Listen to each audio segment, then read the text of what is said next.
destroyed, bruh. If you're like this, You shouldn't be driving. Albuquerque's leader in sports is Pro V. From pros to prep. All your favorite action.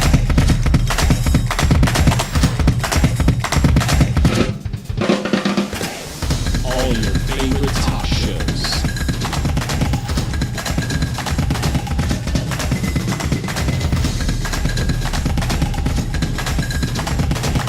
Find it on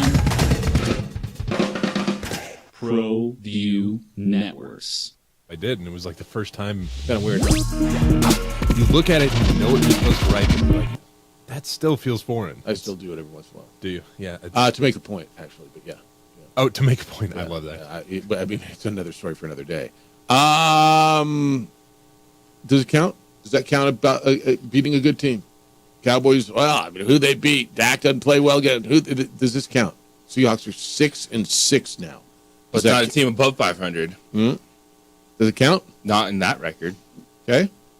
Well, does it at the time they beat them, they were above 500. They were 6-5 when they started the game. Yeah. And by the way, those Seahawk uniforms are fire. Those old ones that they use, like they should go back to that. But that's a whole other story. Does it count? Dak was good, 299, 3 touchdowns, didn't turn the ball over. Utilized CeeDee Lamb and Jake Ferguson like he was good. So does this count, or is it, they got to beat the Eagles next week? Got to beat the Eagles next week. Okay. We were sitting here yesterday saying this was a given game. It came out of everyone's mouth. Okay. And then they needed a drive in the fourth quarter because their defense was horrendous. Yeah, where'd that come from? Where the hell was that Geno Smith all year? Look amazing. Where was that guy that I just cut off my fantasy team? Where was he all year, for crying out loud?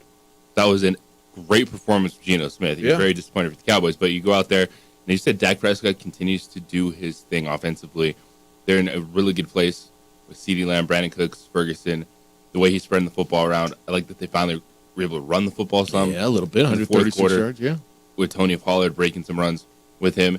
And it's the NFL, and you're going to have games like this. And for Geno Smith, it was, where's 14? They can't stop him. Let's go. 14's pretty good. And where's he been all year? Like, no, honestly, he's been hurt. They have not had an offensive performance like this at any point in the season. I mean, if I'm Seattle, I walk out of that and going, wow, what happened? But I feel like we found ourselves in some respects, right? I've heard that it was an elimination game for Seattle, and I'm not convinced that I think it is, although their schedule's brutal. But I looked at Seattle, I'm like, damn, that's as good as almost anyone, San Francisco, has played offensively against that Cowboys defense. Eagles put up 28 on them. But they scored 35 points last night. Looked like they could do it at will, except for when they really needed it, with a minute 43 to go in the fourth, when the Cowboys defense clamped. But so last night, more about the Cowboys than the Seahawks. To me, it's about the Cowboys. They found a way to win when their defense was down. They relied on Dak.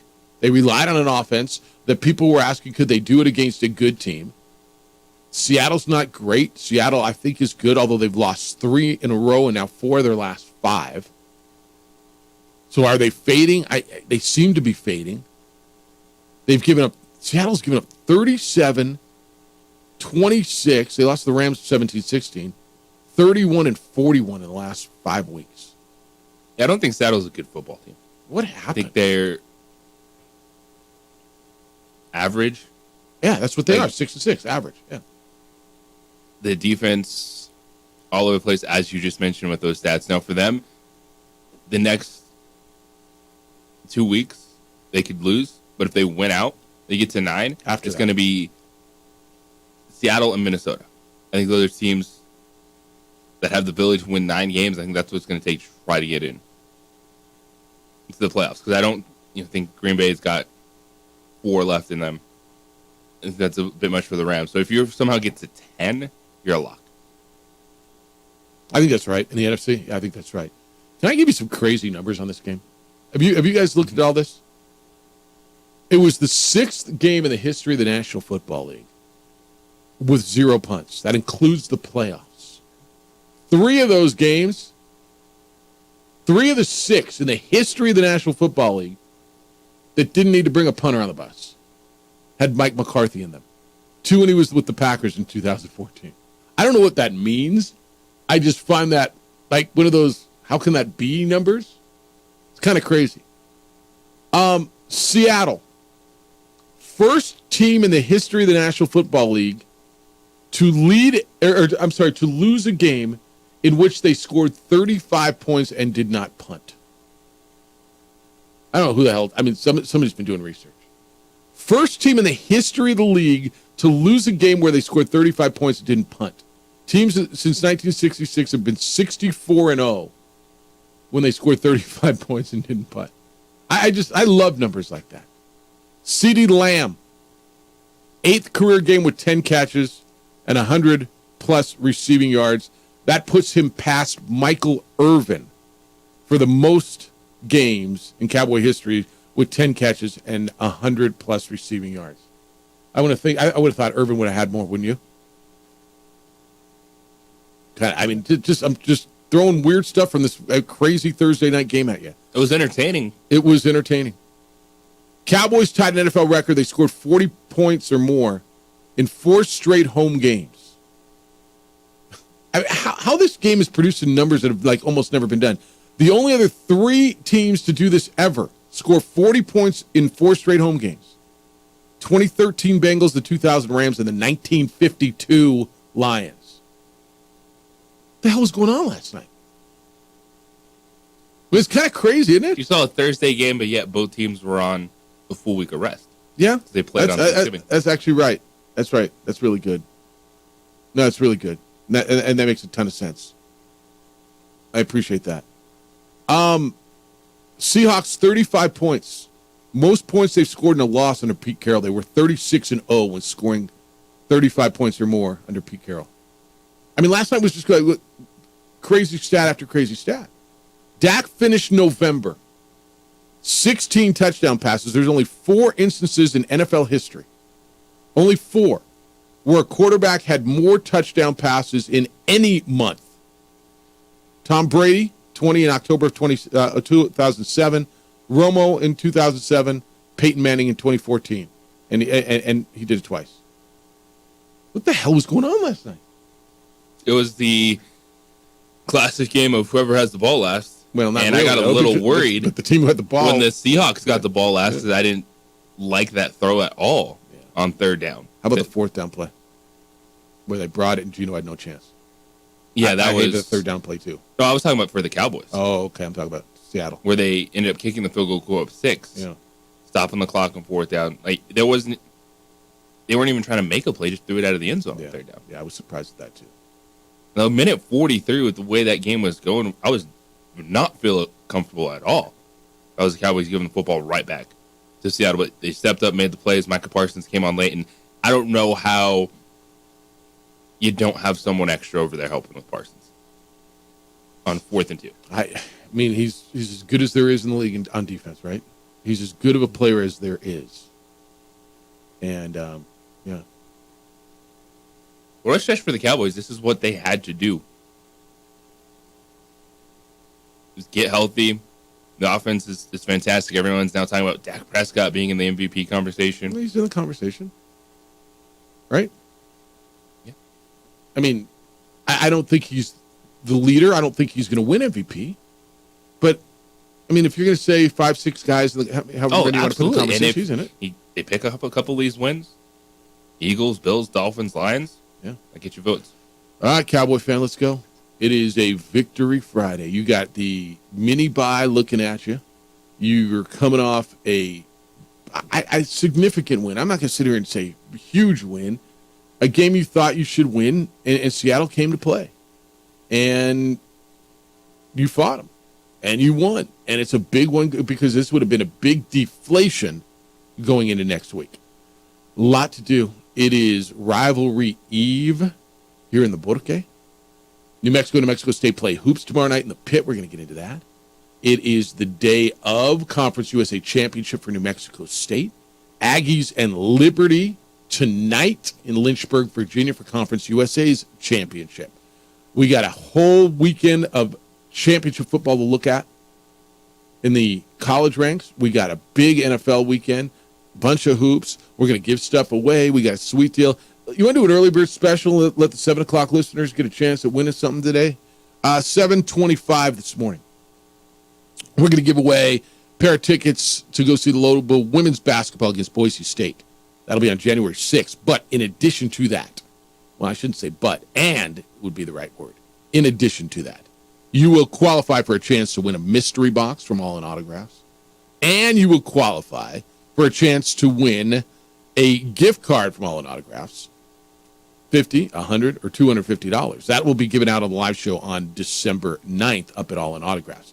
If you're looking for holiday gifts, may I strongly suggest All in Autographs. Go by up in the Hoffmantown Shopping Center up there on Wyoming and Manal. It is a museum, and you will find something. You're like, I don't know what, for that person, like, I don't know what to get. I don't know what to get. They get everything for themselves. If they're a sports fan or a music fan or a fan of anything, it's not just all sports memorabilia. You guys have both been. Have you been in there? I know you've been in there. You will find something. So go by All in Autographs. What April and Shane do is it's a phenomenal job. The place is world class. All right, when we come back, you ready to start talking rivalry? It's been a minute since the Lobos and Aggies played basketball against each other. The rivalry of enchantment is back tomorrow. What can we expect? How fired up are you?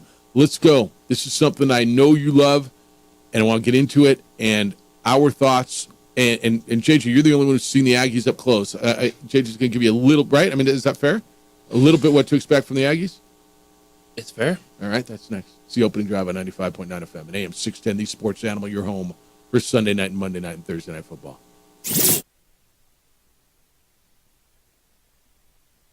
We would like to thank the following sponsors for making this broadcast possible.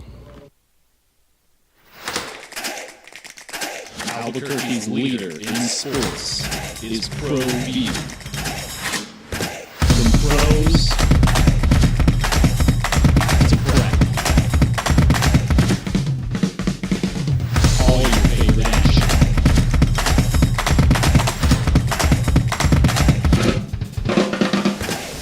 All your favorite talk shows.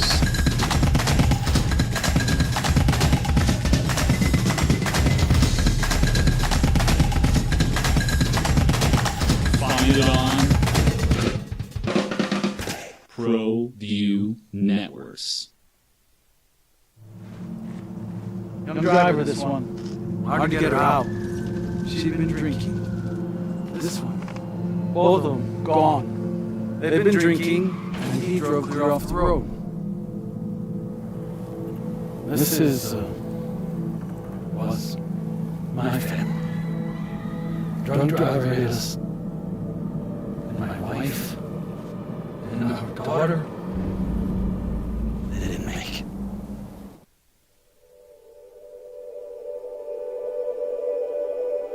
We aren't all born with the same opportunities. But it's the people who care that change everything. You ready, son? Ready? My coach, my teacher, my older sisters, my grandma, my brother, my tutor, my dad, my mom. As Mexicans, it's up to all of us to do our part. So that no child goes without love. And no family has to do it all on their own. They're all our children. Every single person is called to make a difference in the life of a child. It's up to all of us to do our part. To pull together. Pull together Pull together. to make New Mexico the best place to be a kid.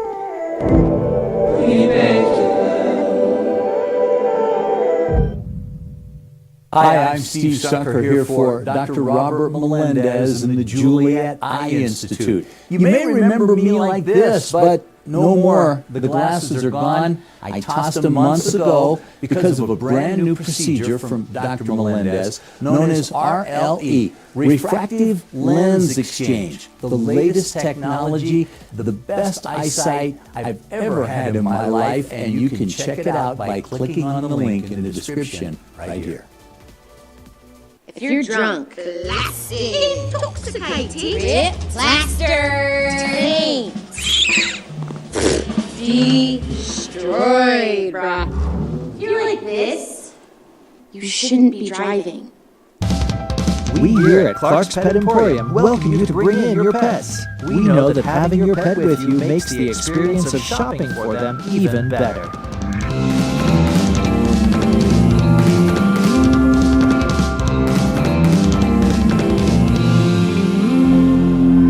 And we welcome you to bring your kids also.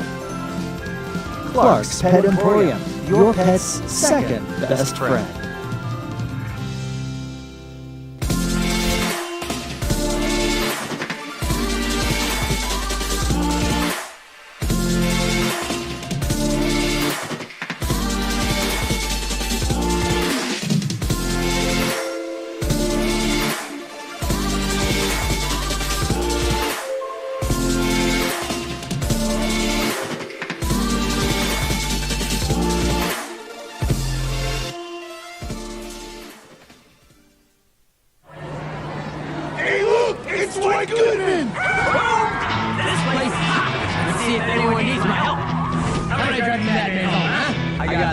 I'm the designated driver. Boom. Sweet.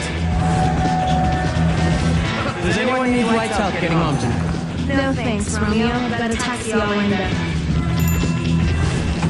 Drive safe, Dwight.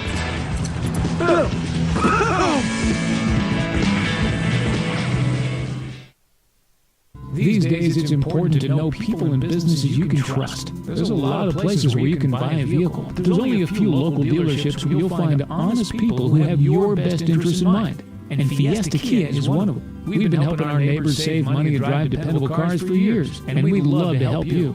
With new Kias arriving daily, you'll love our selection and the peace of mind you'll get driving a Kia from Fiesta. So stop by and see us today at Fiesta Kia on Lomas, or just start driving now at fiestakia.com.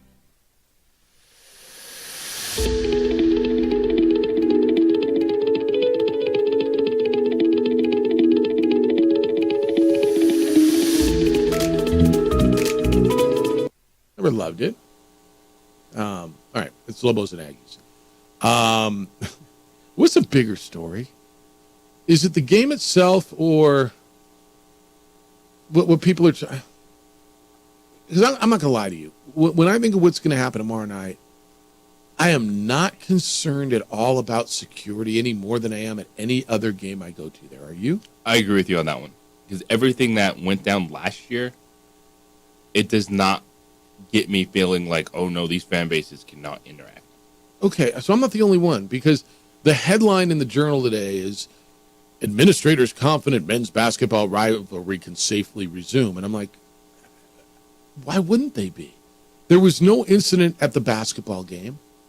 The incident that happened in a football game down there, I mean, incidents happen. I don't think this is a fan base that hates fan base thing that everybody wants to fight. Do you? No. All right. So why do you think?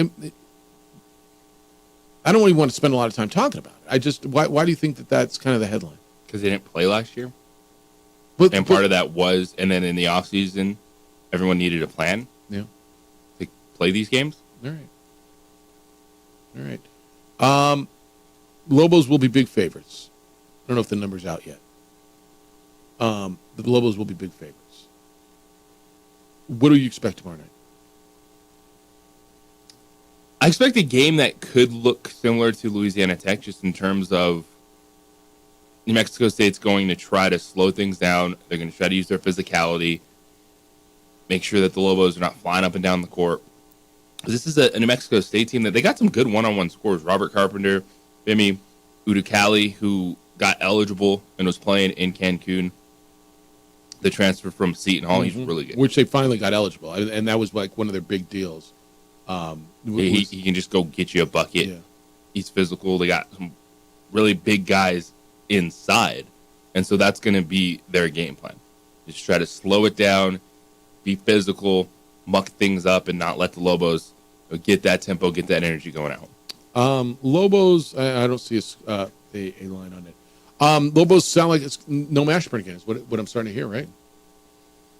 Yeah, we'll get another update today, but hopefully it's house and dent, or in a good enough position to go out there and run it back like they did against Louisiana Tech. Yeah. I expect a good crowd. I don't know if it'll sell out. I think that'll be a really good crowd. I think Lobo fan is fired up about this. Hoop fan, and I'm really, really interested. And let me give you phone numbers today. 505-246-0610. 505-246-0610. And you can send emails. Jeff at sportsanimалabq.com. JJ at sportsanimалabq.com. So how fired up are you? Is this something that you've been looking forward to? For UNM fans, it's kind of, I don't even know if I think it's kind of. I mean, this and St. Mary's were the biggest two things on your non-conference schedule, right? This is everything you're looking forward to. So this is one of those nights. I was with, we had a Isleta New Mexico Bowl kind of kickoff last night. Great atmosphere, great crowd. I want to say thank you to John Frazier for hosting us over at his place. It was a terrific crowd. But so much talk was about, a lot of UNM people and a lot of obviously sports people and about the coaching and then about the game on Saturday. And it felt like there's a buzz. I don't know how much of a measuring stick this is.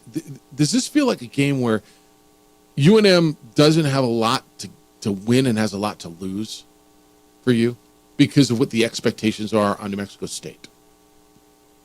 Yes, in terms of the basketball resume conversation in the rivalry game. And that's one where it doesn't matter the record. Like when you're in a rivalry game, you think your team should win every time. So when they don't win, it just feels terrible as a fan. Yeah, it kind of feels that way. All right, we're here for you, and I know you want to get into this one. And everybody's been talking about it. Everybody's been going, and I want to hear what you got to say. 505-246-0610 and 888-922-0610. Other good hoops over the weekend, and there should be good stuff. Colorado State is Washington the Mountain West all of a sudden? Colorado State's playing Washington. Didn't who else did they play? They played San Diego State. They played Nevada. By the way, they lost to San Diego State and they lost to Nevada. They're playing Washington. I'll give it to Washington. They're playing an ambitious non-conference schedule. Well, I mean, I don't know if they thought it was ambitious, but San Diego State and Colorado State right now are the two best teams in the Mountain West, wouldn't you say? Yes. They'll play a Gonzaga team who's ranked 11th in the country. It's a pretty good. I mean, they'll go out and test themselves. And they've only who they beat? Bellarmine, Northern Kentucky, Xavier. They beat Xavier too. How's Xavier ranked 8th and everybody's beating them? And Creighton. Oh, it was Creighton I was talking about. Yeah, you're right. No, really good point. Xavier's very different than Creighton. And UC San Diego. So you got that on the schedule to look at this weekend. But how much hoops you would watch this weekend with all the conference championship football starting tonight? Like, how do you digest this weekend? I'll be at the Lobo game on Saturday night. I'm going to guess you're going to be there as well. Pretty much at the pit all day. Oh, you got ladies. You got the ladies against NMSU at 1:00. Mm-hmm. Yeah, so you're just going to get a cot in the back room. What do you do for that? You go home and eat, or you just go take a nap in the locker room, or some grub in between? Well, you're part of the Lobo women's, like the entourage, the travel. So do you have like a little room? You have an office in the ladies' offices? It's just like broadcasting to JJ's room, and here's a cot. No. I get room service. A little. Oh, would you like your caviar today, sir? Stand outside with the cardboard sign. Yeah.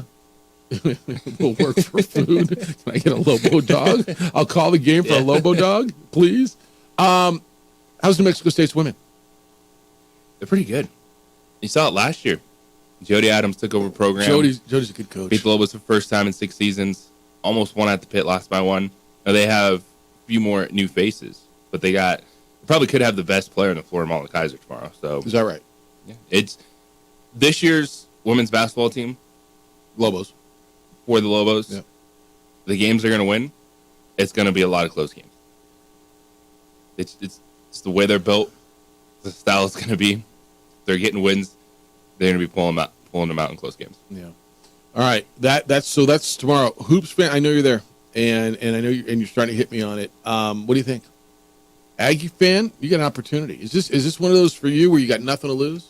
Like you're riding your football high, and nobody expects anything from you, and you're just kind of coming in. And I mean, this would be one of the sweetest, wouldn't it? If the Aggies could get this one. DC, you weren't here. Was it the last time they played the pit? The logo stomp game? Yes. So the last time, that was the last time, right? Yeah. So the last time these two teams played in the pit, it went to overtime, and New Mexico State beat them on a crazy little scoop layup at the buzzer in overtime, right? It was overtime? Double check. And the celebration went bonkers, and some of the Aggie players went and stomped, like did some not nice things to logos. Well, it was stomped on a stinking logo. And Eddie Nunez came out, Eddie in his red blazer, hey, get off our logo, and people lost their mind. Right? People with the Aggies and logos, man. Come on. Well, they took it to the next level a couple of years later. But people lost their mind that they were disrespectful. Like this was, and I remember cracking the mic on Monday and saying, you guys, you got to slow down. Like you want to talk how passionate this rivalry is, and I believe it to be. That was overtime. And it was right, and your rival came up, and it was a crazy scoop reverse layup. Remember? Yeah, because that was. So they played those games back to back. In that rivalry. So down in Las Cruces, Lobos won 101-94. And the Aggies said that who was it? Was the it Aggies said House? Jalen House stomped on their logo. Stomped on their logo. And there was a video of him and kind of like dissecting it. Like, what was it? I guess he could. Okay. So they win on literally, dude. It was overtime, last second. Buzzer sounds as the layup's in the air. And a weird, crazy reverse layup. Like, what the hell? And they erupt, right? Like you would if you won your rec league game. But it happened to be in front of 15,500 in the pit in a rivalry game. And you want it to be a rivalry. And I remember cracking the mic on Monday, and I'm like, you guys, you got to slow down with this disrespectful, and how can they do that? That's what happens in rivalries, man. You win on your other team's home floor. And did they hurt the Lobo head? Like, did they scratch? Did they give him a black eye? Well, that was. I think there is a difference in just straight up being disrespectful versus enjoying the moment. Did you think they were disrespectful? I absolutely do think. All right, so you think they went too far? Because they went, and then. Yeah, and then everyone was a like rivalry saying, in were the they moment. spitting on it, this or that? Yeah, like you can celebrate, you can give it to the fans, but you do that to make a point. You do that not just because hey we won the game. You're doing it to bleep all y'all. All right, look at this. Well, and there's some of that, and I do remember this now. And I remember, did he spit? Did he not? And I remember saying, if he spit, then yeah, you went too far, dude. If he spit on the logo and that, but Baker Mayfield planting the flag in the middle of the O, right? That kind of stuff, right? They won an emotional game after they just got beat by those guys. Those guys theoretically, allegedly stomped on your logo, and you just won on their court on a last-second shot and shut up 15,000 people. And you celebrate like you do, and yeah, they did a little high-stepping, stomping on the logo like we just beat you, and then the AD comes out and is pushing them off the court, and people lost their ever-loving What do you minds. think is because I'm with you, you're in... That's the most emotional moment you're going to have. I mean, that wasn't scripted, right? No. There's no way that was scripted. Well, it's in the back of your mind. That to me was pure in the moment emotion. If you're going, they knew the logo stuff. Well, of course they knew the logo. That was in their mind. So it wasn't just pure off the cuff stuff. At all. I might disagree with you, but all right. Either way. That was very... What were you going to say? But anyway, like, how do you do that? It would have been... Because I'm with you. It's not like the worst thing that's ever going to happen. Like you're trying to get under their skin by doing that. You know exactly what you're doing. You just beat your rival on their court. Beat their rival on their court. So for me, it's almost would have been like the whole like the stomping and trying to rub your foot on the logo type of deal. By the way, all those people even are just gone. going the and coaching standing staff, there and posing on it. It's like something where you want to give it to the opponents. A lot of it to me was just sheer emotion, joy. We won. And by the way, like all those people are gone. The coaching staff has changed. Chris Jans at Mississippi State. Every player is gone. Like nobody's left, right, on that staff. It's not like, well, we're going to show those guys. Like none of these guys. The memory remains. Well, for fans, but none of those guys. But that's a rivalry. That's my point. That's kind of my whole point with this. It's a rivalry, and I remember the day after. I'm like, if you guys want to claim that this rivalry is as heated, as passionate, as intense as you claim it is, and I believe it to be, then when and I remember taking people back to Clayton Shields' shot in like 95. He hit a 3/4 court shot in Cruces to beat the Aggies.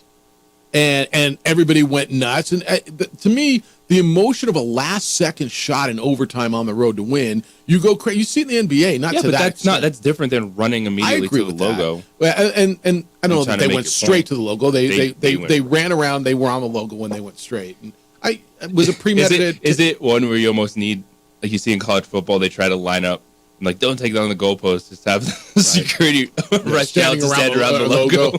I mean, and again, even if it was premeditated, and you and I will disagree on whether or not it was a premeditated stomp, Jeff. right? I mean, you got to have all right. Not only we have to win a last second shot. We have to win a last second shot in overtime, and then we're going to run around and we're going to stomp on their logo and we're going to give Lobo Louie a black eye.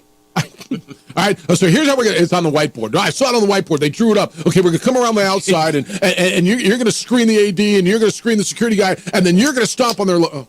Logo down, run logo down. Yeah, it's like 2 thumbs down. All right, logo down, logo down. All right.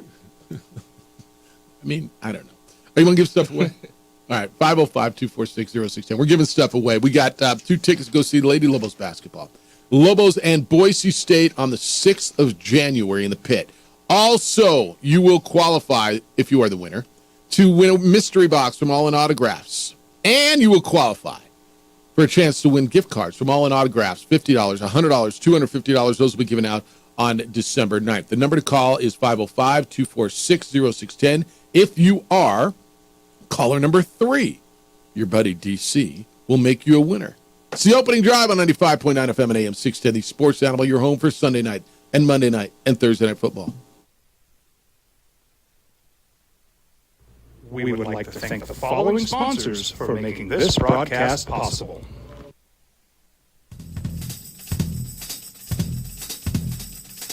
International Protective Services is a proud supporter of ProView Sports and New Mexico Youth Athletics. IPS provides residential and commercial security services in the Albuquerque metro area. For more info, please call 505-897-2420 or visit internationalprotectiveservice.com. Rosendo Mahad here, President of Carpenters Local 1319. Juan Junior Gonzalez, Warden of Local 1319. Some people have a misconception about what a carpenter does. The carpentry trade entails more than just woodworking or building houses.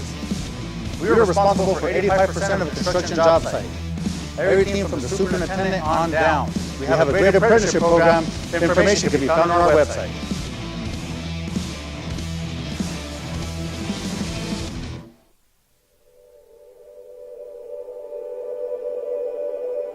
We aren't all born with the same opportunities.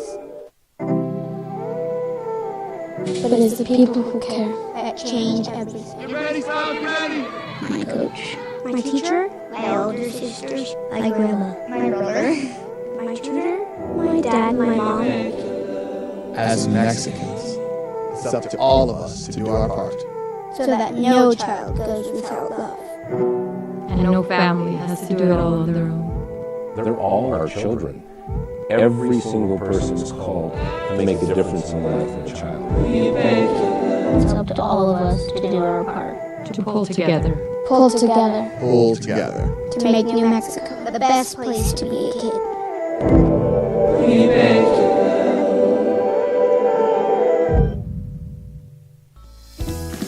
Hi, my name is Daniel Chavez, and this is my business partner, David Chavez. We are the owners of Indeed Safety. Indeed Safety is a local safety consulting company helping our clients with their safety needs for their projects. One of the things we pride ourselves as a construction safety company is helping our men and women in construction get home safe every day to their families. Indeed Safety is a proud supporter of ProView Network.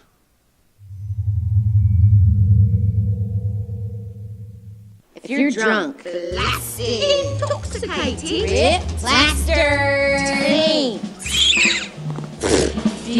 destroyed, bruh. If you're like this, you shouldn't be driving.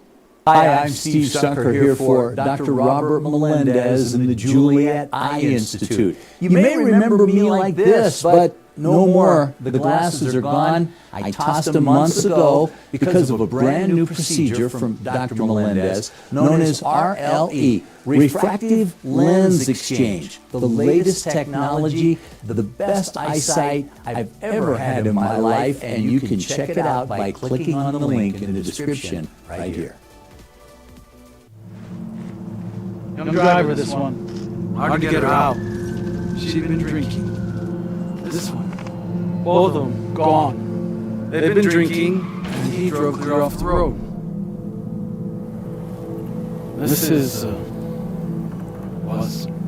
my family. Drunk driver hit us. And my wife. And our daughter.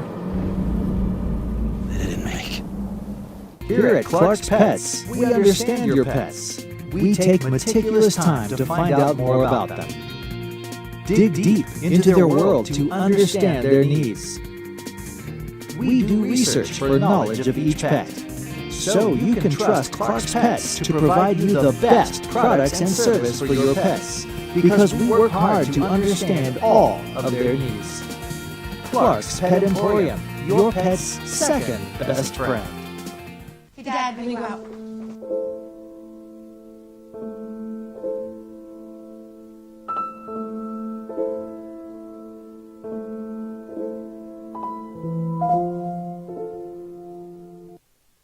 Animal. Winners. Someone got, well, not dinner. We're going to have dinner, though. We have sweet deals at Cello Grill coming up at about 8:20 for you. Got a winner? Eric Sanchez. Beautiful. Big what up, winner. Eric? Enjoy it. Enjoy it. That place is great for. Have you started Christmas shopping yet? I am perpetually Christmas shopping. Are you? Yeah, I don't know. I love that. I wish I could do that. I just can't. I've got a problem. I've sent some notes off to Santa to handle things. Okay. So I literally hit what was Cyber Monday? Is that what it was? So I got stuff starting to come in. I don't even know what I got. We haven't put up the tree yet. And I don't know when we're gonna do it. Do you? We've got like 4 trees up right now. Do you? It's bad. Yeah, Addie's with her mom this weekend, and then maybe Tuesday. I don't know when we're gonna. Like, honestly, do I move into the hotel next week? No, next week's not bowl week. I got week after. Yeah, so maybe next week. So JJ and I, this was a few months ago. We were talking about the little guys, and he gave me this great idea to make a list of all the things Jack asked for throughout the year. So that's coming back to bite me right now, because Jack is reminding me all these things that are on his list that I thought would go away, and they are not. So, well, I think the you just got to let him know. You know, Santa sometimes it's a quota. The sack is only so big. Yeah, that's probably a good one.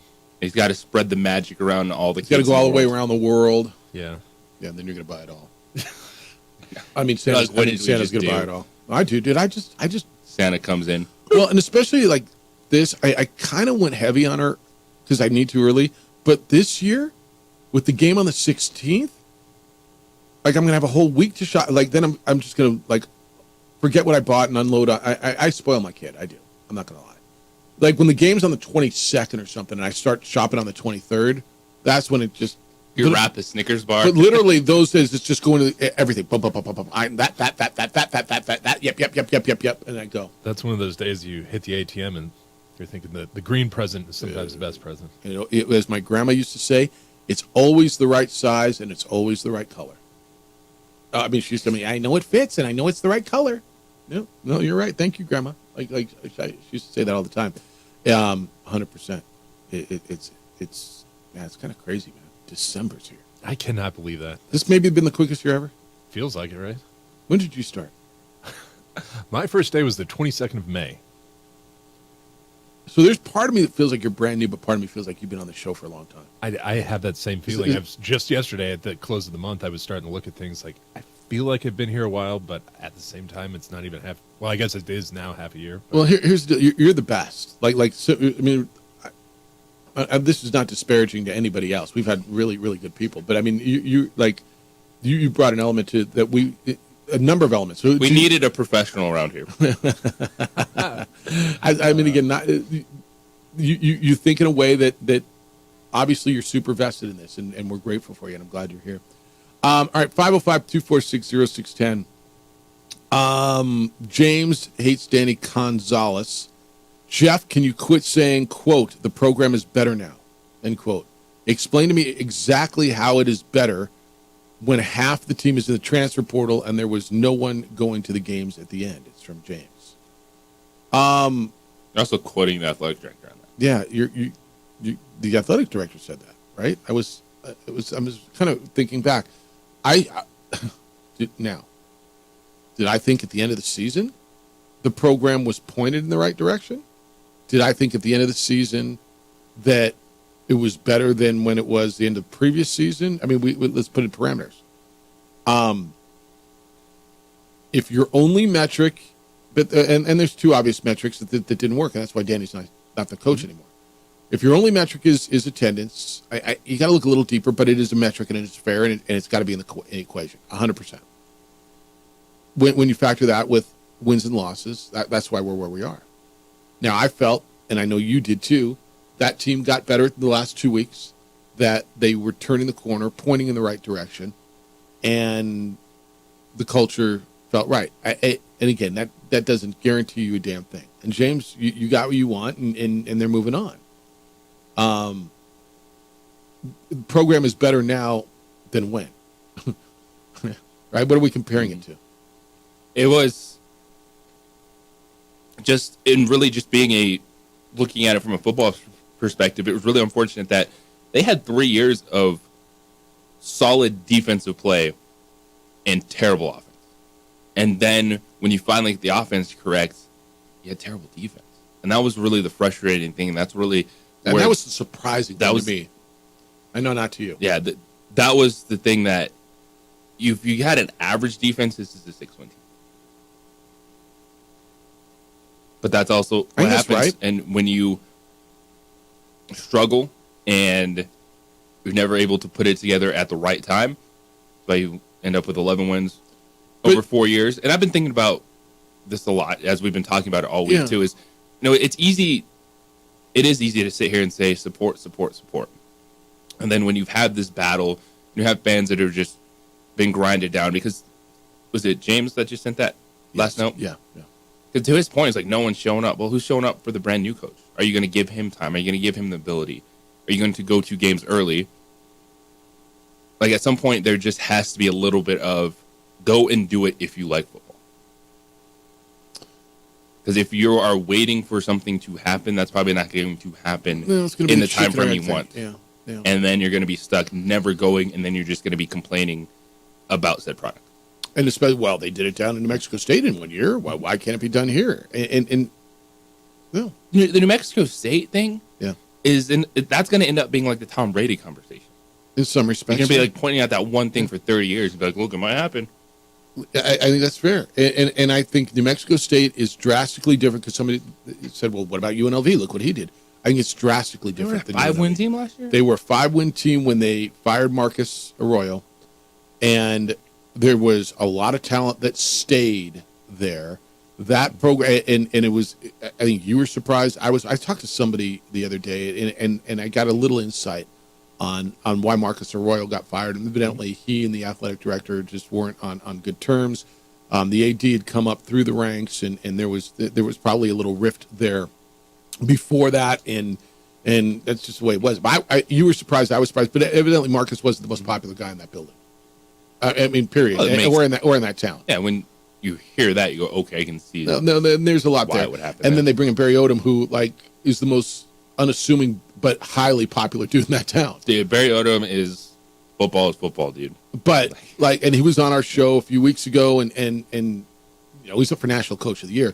But what he walked into at UNLV, going and playing in a brand new pro stadium, with all the amenities in that city that is just thriving to attract some of the talent and keep it it's different. You said something. If the Lobos had a decent defense this year, they could have been a bowl team.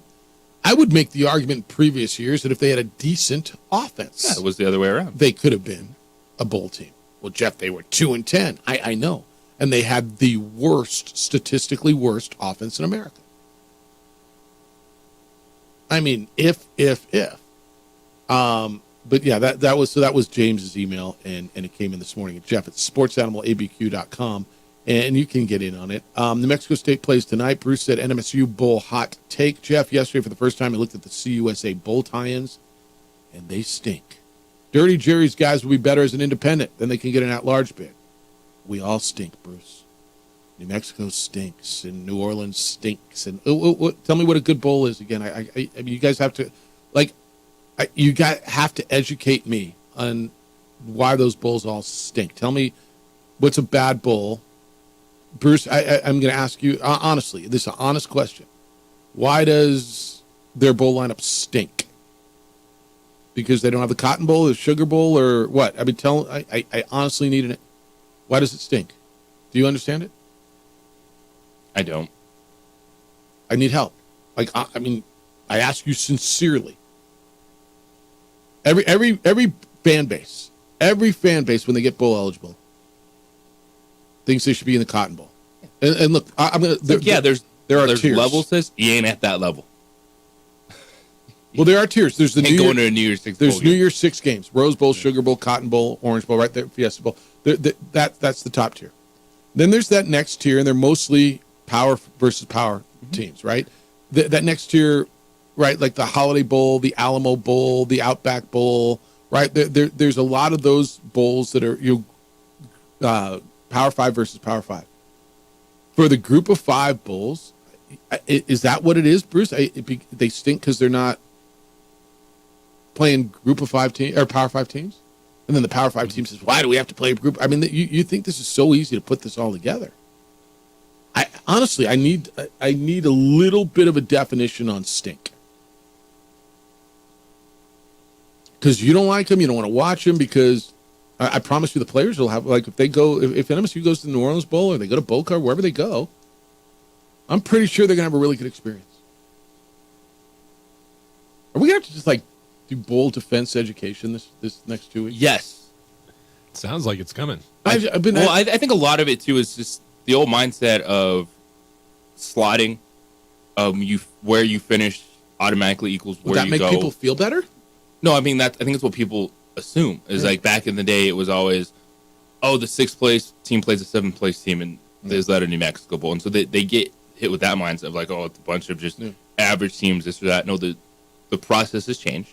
I think educating people on the process is fair, because this thing has been around for 18 years, that it's gotten better and better here in Albuquerque. And some of the things you were just telling me, I think definitely need to be put out there for people. Yeah. As far as and quality of the game that they have right here in Albuquerque. Yeah. All right, 505-246-0610. You're in a lot already this morning. I want to get to you. Cowboys win last night. Cowboy fan, where you been? 41-35. So good enough? Does this count as one of those big wins against a good team? It's the opening drive on 95.9 FM and AM 610. The Sports Animal, your home for Sunday night and Monday night and Thursday night football. We would like to thank the following sponsors for making this broadcast possible.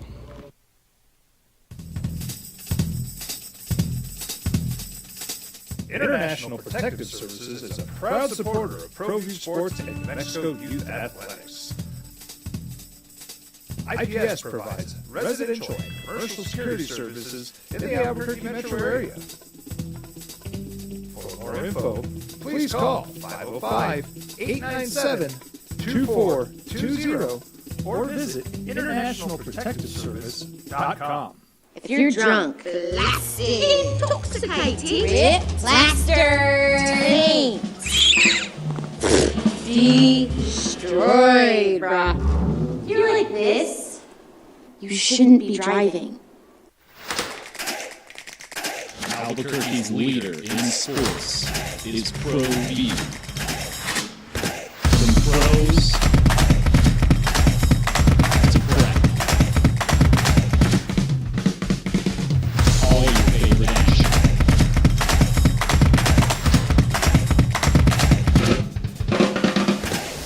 All your favorite talk shows.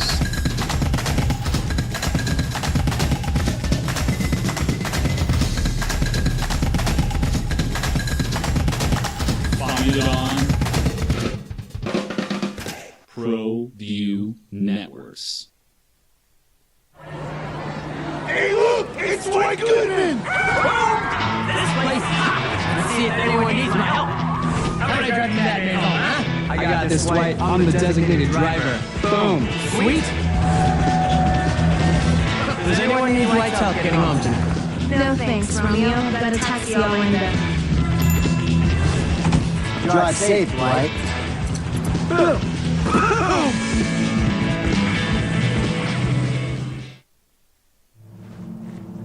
Young driver, this one. Hard to get her out. She'd been drinking. This one. Both of them gone. They'd been drinking, and he drove clear off the road. This was my family. Drunk driver is, and my wife, and our daughter. They didn't make it.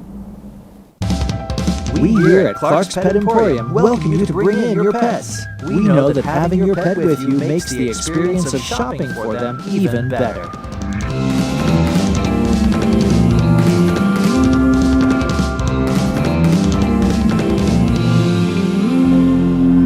And we welcome you to bring your kids also.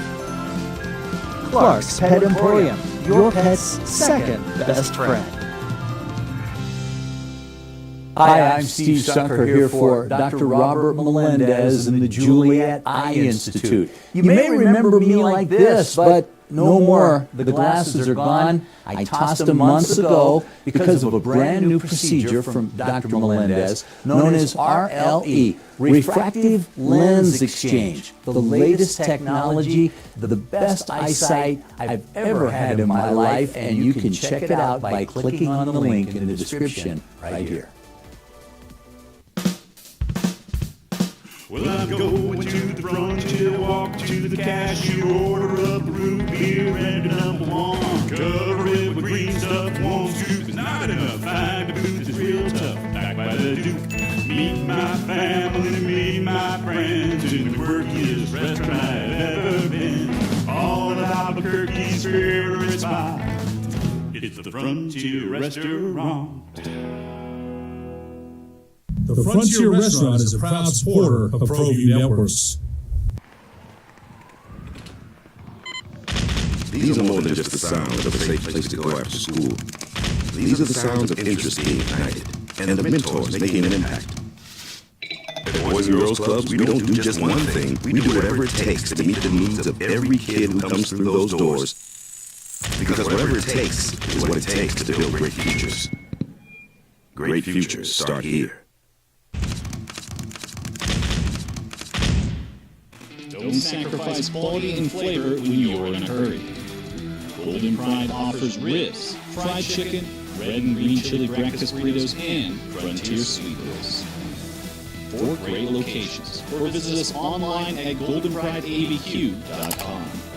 Golden Pride Barbecue Chicken and Ribs are proud supporters of ProView Sports. We would like to thank the following sponsors for making this broadcast possible.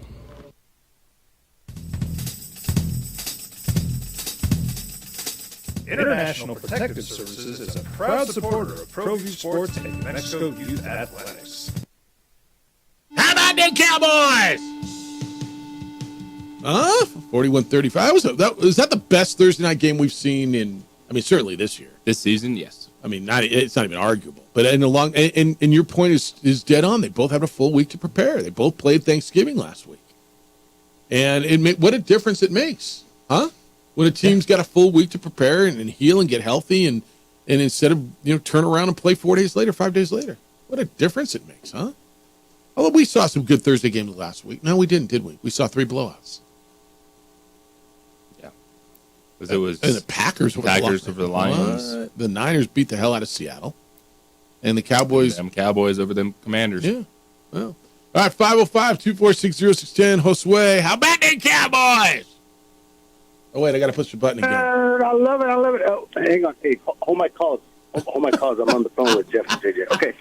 All right, I'm ready to go, guys. No interruptions. But yes, I'll call you back. How about them Cowboys? Yeah. So does that one count? Does that one count last night? What's that? Does that count as beating a good team? Oh, man, definitely. Yeah, I mean, I think you're right. You said earlier if they would have lost that game, that would have deflated stuff going into to next Sunday night's big matchup with the Eagles. And so, yeah, it was definitely very important, very good to see as a fan, to see them, when you face a team like that, man, that just keeps coming at you, and then you're having just to overcome that, the adversity there at the end and actually pull off the win. I think that is huge. That is huge going into this stretch.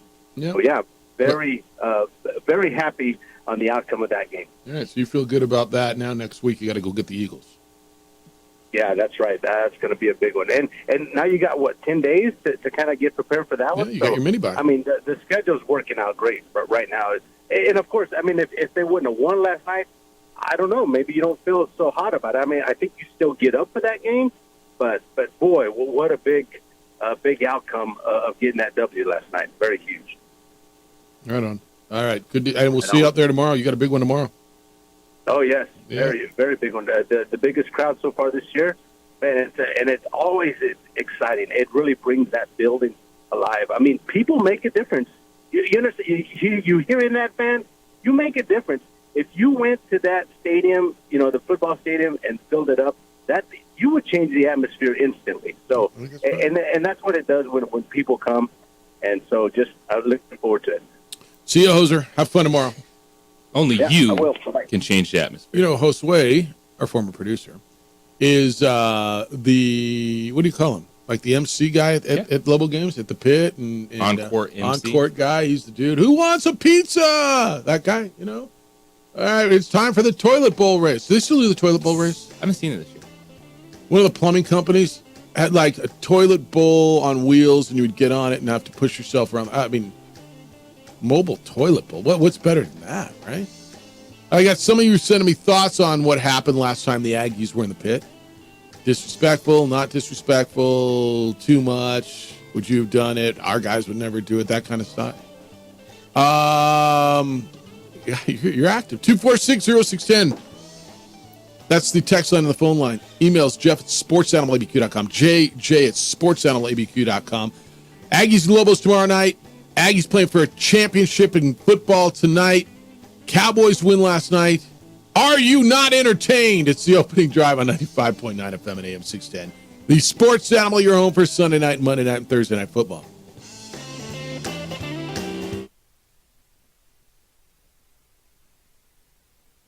We would like to thank the following sponsors for making this broadcast possible.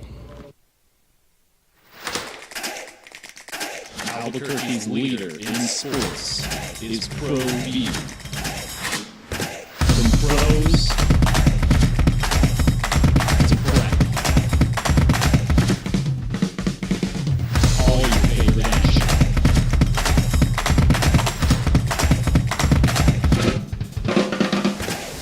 All your favorite talk shows.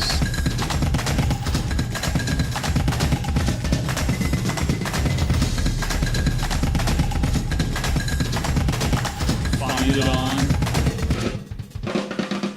ProView Networks.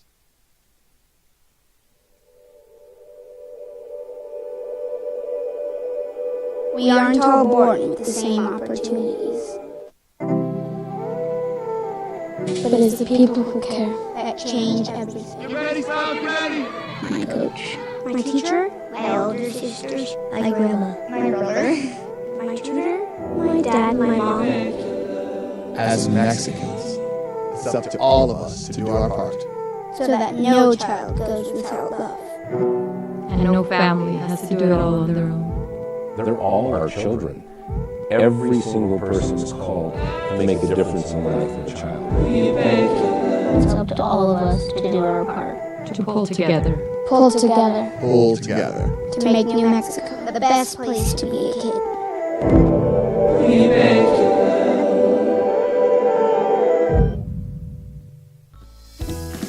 Hi, my name is Daniel Chavez, and this is my business partner, David Chavez. We are the owners of Indeed Safety. Indeed Safety is a local safety consulting company helping our clients with their safety needs for their projects.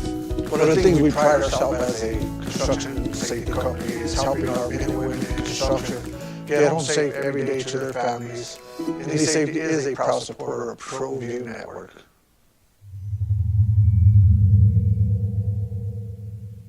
Teenagers love a party, especially during prom and graduation season. Often, alcohol is involved. Some parents think that hosting a party with alcohol in their home will keep the kids safe, but it's wrong and it's illegal.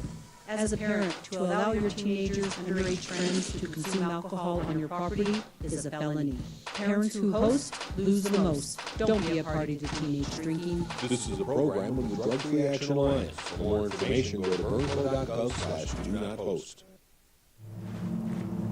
Young driver, this one. Hard to get her out. She'd been drinking. This one. Both of them gone. They'd been drinking, and he drove her off the road. This was my family. Drunk driver is my wife and our daughter. They didn't make it.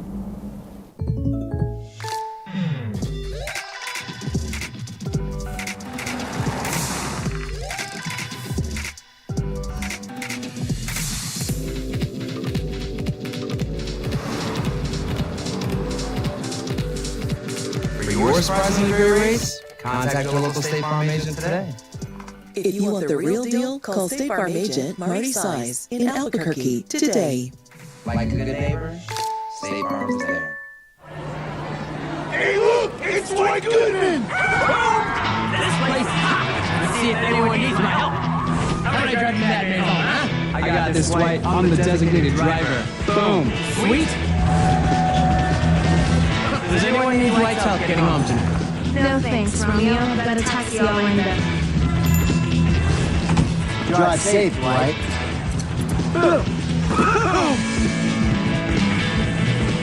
OD in the AM with three-time New Mexico Sportscaster of the Year, Jeff Symbieta and JJ Buck. How Batman Cowboy! Yeah! I was at a Cowboy. We held our it was at a New Mexico Bowl stakeholder event last night. It was in an establishment that was very pro Cowboy place, and while we had a part of the place off for us, it was a lot of Cowboy fans, and it always is. And Cowboy fan, I know you're feeling good. Hoser just called 505-246-0610. Does last night count? Does that count about beating a good team? Dak was good last night. Defense wasn't great, but how'd that work for you? What your thoughts? It's the opening drive.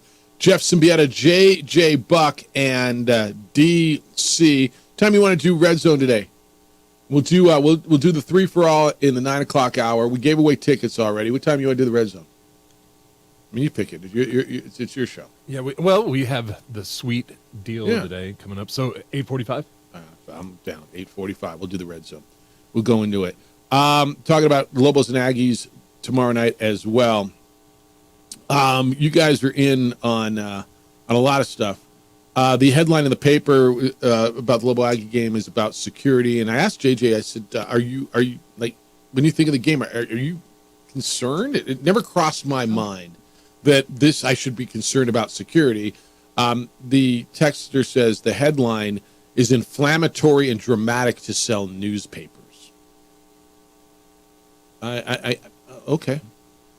The only thing I'm concerned about making sure I get a parking spot. Yeah, 100%. It's that type of game where you got to plan to get there. Yeah, 100%. I have the texter. Some lady's not yelling at us, go down the street. Yeah, and I got to jump the curb and find some mud to park in. Yeah.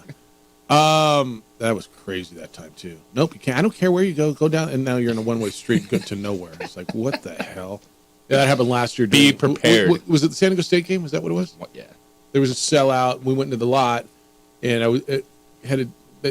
Nope, we're full, and I'm like, where can I go? Go there, and then the next guy's like, no, you can't go here. And now all of a sudden, you're south of the pit, going on a one-way street, and I was going home. Like literally, I was like, screw this. I'm not getting back going the other way into that traffic. I'm done. And I down by that hotel down there, I jumped the curb and parked in the dirt. And no, seriously. And then Audra was wearing some nice boots. So I'm like, sorry, baby, we got to. I mean, what do you want me to do? So be prepared, y'all. It's gonna be one of those games. Yeah. I got a bunch of emails. What'd you tell me? All right, we'll go there in a second. Got the text from Bruce, or an email from Bruce that said, I looked at all the Conference USA bowls and they all stink. And I said, help me understand, what does it mean that bowls stink? And I told JJ during a break, I said, well, at least we're not the only ones who stink. At least the Isleta New Mexico Bowl isn't the only one I guess all the rest of them stink too, Bruce. Text line says, New Mexico doesn't need people like that. With that kind of attitude, I would prefer he just stop listening to the show. I sincerely think you should stop giving these naysayers and haters any of your time on the radio or any time in your mind. And you're probably right. You're probably right. It says, I sincerely think. It came out, I sincerely. He said, my speech text is an idiot. Let me try again. Yeah, you're probably right. And another one says, they should stop listening to the show because New Mexico sports doesn't need that bleepy attitude. Another one says, all these haters and naysayers are probably the same idiots who bleep on New Mexico State Aggie sports when they consistently kick you in your Lobo butt. Wow. All right. We're here. I'm not looking to censor anything. I'm not looking to just give one opinion. That's what, and plenty of people tell me, why do you even read some of that? Why do you give them anything? And I'm not looking to censor. I mean, I'm not looking to just give you my opinion. I appreciate your opinion, but sometimes I don't understand it. Right? And like I said to you, the guy who said all their bowls stink. Well, I mean, gosh, at least just New Mexico. At least the Isleta New Mexico Bowl is the only one. Tie into the Pop-Tart Bowl with the edible trophy. Yeah, by the way, I'm interested in that. It's brilliant. Like, good for them. It's brilliant. All the Pop-Tarts you can eat. Yeah. No, it's so good. The Pop-Tart Bowl. All right. Marty, good morning. You're on The Sports Animal. Hello, Marty. Hey, guys. Yeah, that sounds like a Aggie hater. Hey, why is it, maybe it's a question for you guys, why is it the Cowboys always have to have style points? It's not college football. That's I right. mean, the Eagles, they've been hanging on by the hairs of their chin on every win, so eventually that's going to go the other way. I know. Well, they've been to the Super Bowl. Yeah, they lost. Well, they only won one Super Bowl, and they've been around for 80 years. Yeah, fair enough. But yeah, I think it's with the Cowboys, it's all about style points. Oh, they didn't look too good. Oh, well, they won. Seattle was a desperate team. Plus, here's a factor, and I wish the Cowboys didn't play this game anymore. 3 games in 10 days. That defense looked tired. That is a factor. Not even soccer teams play 3 games in 10 days. How come the offense didn't look tired? Or is it because the other guy's defense looked tired? Offense is flowing. Well, I think offense, I mean, when you play offense and the way they've been flowing, you're kind of always, they've been the aggressor. And I think yesterday, defense looked a little tired. They got aggressed on. Okay. It was uncharacteristic of them, but they'll bounce back. They'll be ready for Philly. Bounce back. They won. Hell, they don't have to bounce back for anything. They won. No, I'm saying defensively, they'll have a better game against Philly. They'll have a better game plan. Also, short week, I guess. I don't know. No, it was a full week. It was a full week. They went Thursday to Thursday. It was a full week. Well, here's another factor. Pete Carroll knows Dan Quinn, so he knows his weaknesses. And I think that's fair. Look, give Seattle a little credit, too.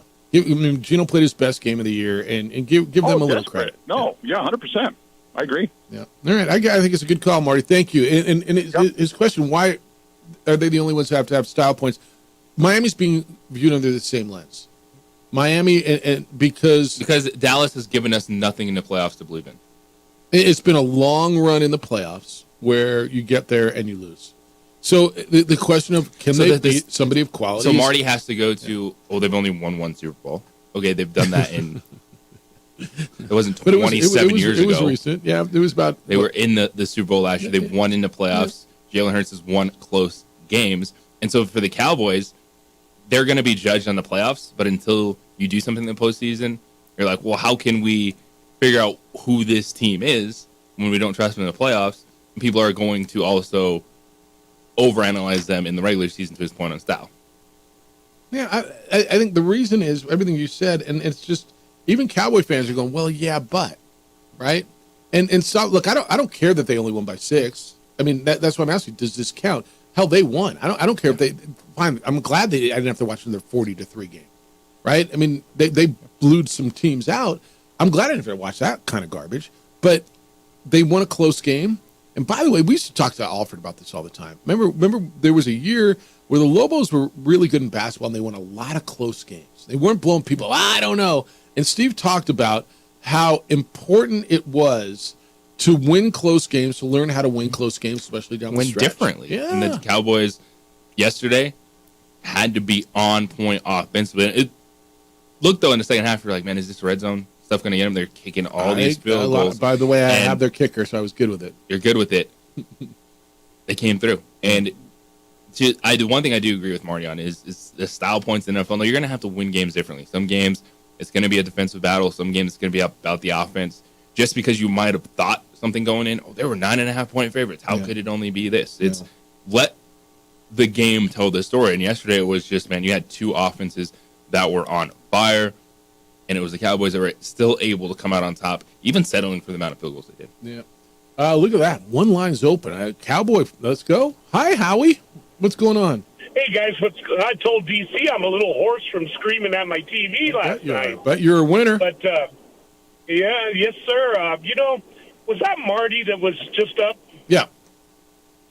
Marty, if you're still listening, why do we have to search for an excuse to say our defense was tired from 3 games in 10 days? Why can't we just give credit where credit is due? Pete Carroll had his team ready. They were a desperate team. He had them ready. They game planned well, and they executed even better. That was, arguably one of the best games of the year. It was good. I'm impressed how Dak did not fold. He stood up and he played and got us a win. In past years, we would have folded in that game and we would have lost a close one. But no, the Cowboys won. Style points don't mean anything when it comes to seeding now in late December. Win, baby. Now it's up to Mike McCarthy with 10 days to prepare for the Eagles. Fingers crossed that the Niners knock them off. I think they probably will, because the Eagles have been in a lot of tight games, and I think they're a little dinged up. But I don't know, guys. We don't need to make excuses. We won. You won, and that's what matters. Weekend, guys. Yeah. See, winner. I bet the next caller would like to take a 45 or 41-35 victory last night. How you feeling, Dan? Morning, Howard. Morning, Jeff. AJ. I love Howie. You know what I mean? Most of the time, missed field goals, missed assignments, missed the boat, missed. I was in Dallas a little over a week ago, coming back from Houston and wearing around my old ragged Seahawks baseball cap, and boy, I was sure getting the looks. Let me tell you. But I was not watching the game. I was actually following it on the phone because I was moving around. And every time I would look at the phone and the score was changing, I'm like, holy, you know what, man? They're actually giving them a game, And I almost crashed just watching it towards the end, and it must have been a great game. I did not watch it. I followed it on my phone, but I was getting blown up from all over the country. Let me tell you, Jeff. Yeah, big Seahawks fan. Yeah. A lot of fun. I mean, that's fun. I'm disappointed. Range of emotions. You know what I mean? Yeah. I said to myself for a minute there, damn, we might pull this off, and then I'm going to have to be an Eagles fan next week. You know what I mean? I tell you what, I'm still going to jump on the Eagles bandwagon. Everybody will. One of us like that. 49ers team. Yeah. But there was a lot of fun. I thought they came pretty prepared, and they just missed the boat there at the end. That I watched the highlights when I got home, and they just left it wide open for Geno to get smashed there at the end of the game. On fourth down. Yeah. So range of emotions. But if you would have told me I was going to be 6-6 with this team at this point of the season, I would have taken it, and I'll take it now. Well, I'd have been disappointed. I really thought they'd be 8 wins by now, but they're not. So I guess we'll start scouting for a new QB. I know that's kind of cold to Geno, but well. It might be time. All right, man. Enjoy the weekend. I appreciate you. Yeah, you guys too, man. Love you guys. Later. See you. All right, if you're there, stay there. I want to get you. I gotta hit this break. 505-246-0610 if you want to get in. We're talking about the Cowboys win last night, and a big win for them last night. And Seattle. That's a Seattle fan. If you'd have told me they were 6-6 at this point, I'd have been disappointed in Seattle, by the way. I thought Seattle was a lot better. And I thought they were going to be. But we'll continue with you, and we got a sweet deal when we get back as well. Cold winter weather's here. It's here. It's in the 20s. It's cold. It's not good to your vehicle. Take care of your car. Get it the protection it needs. Call On the Spot Automotive Detailing and get a visit from the best. Why do I recommend them? Well, because what they do is great. What they offer is fantastic. They're the best there is.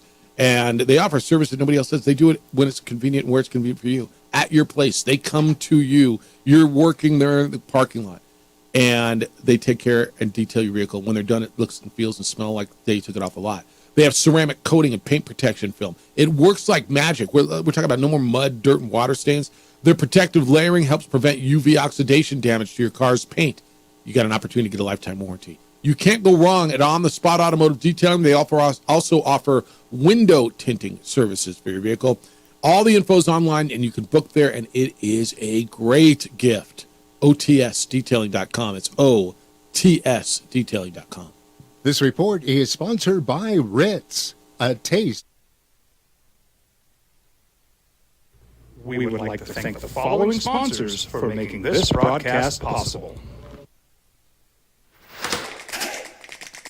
Albuquerque's leader in sports is ProView. From pros to prep. All your favorite action.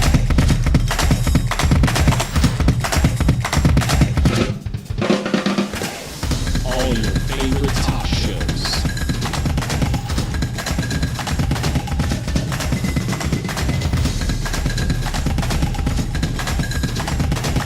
Find it on ProView Networks. Young driver, this one. Hard to get her out. She'd been drinking. This one. Both of them gone. They'd been drinking, and he drove her off the road. This was my family. Drunk driver hit us. And my wife and our daughter, they didn't make it.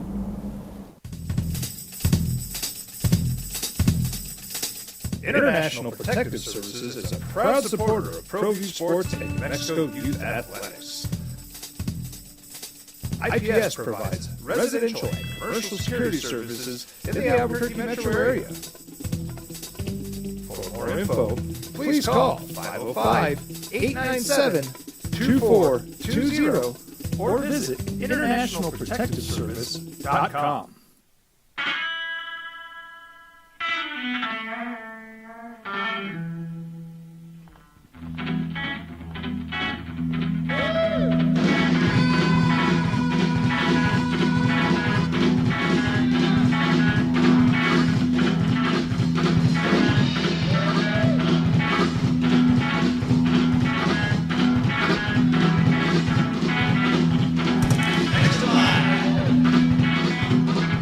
Rudy's is a proud supporter of ProView Networks. I was born in New Mexico. I grew up on these streets. I got in trouble here, and I fought my way back and moved there. I love New Mexico, especially the people. Now I'm using my training, tenacity, and energy to fight for the youth. I'm Adam Oakey, lawyer, fighter, and New Mexican. I was a local athlete here in New Mexico, so I'm proud to support your local athletes.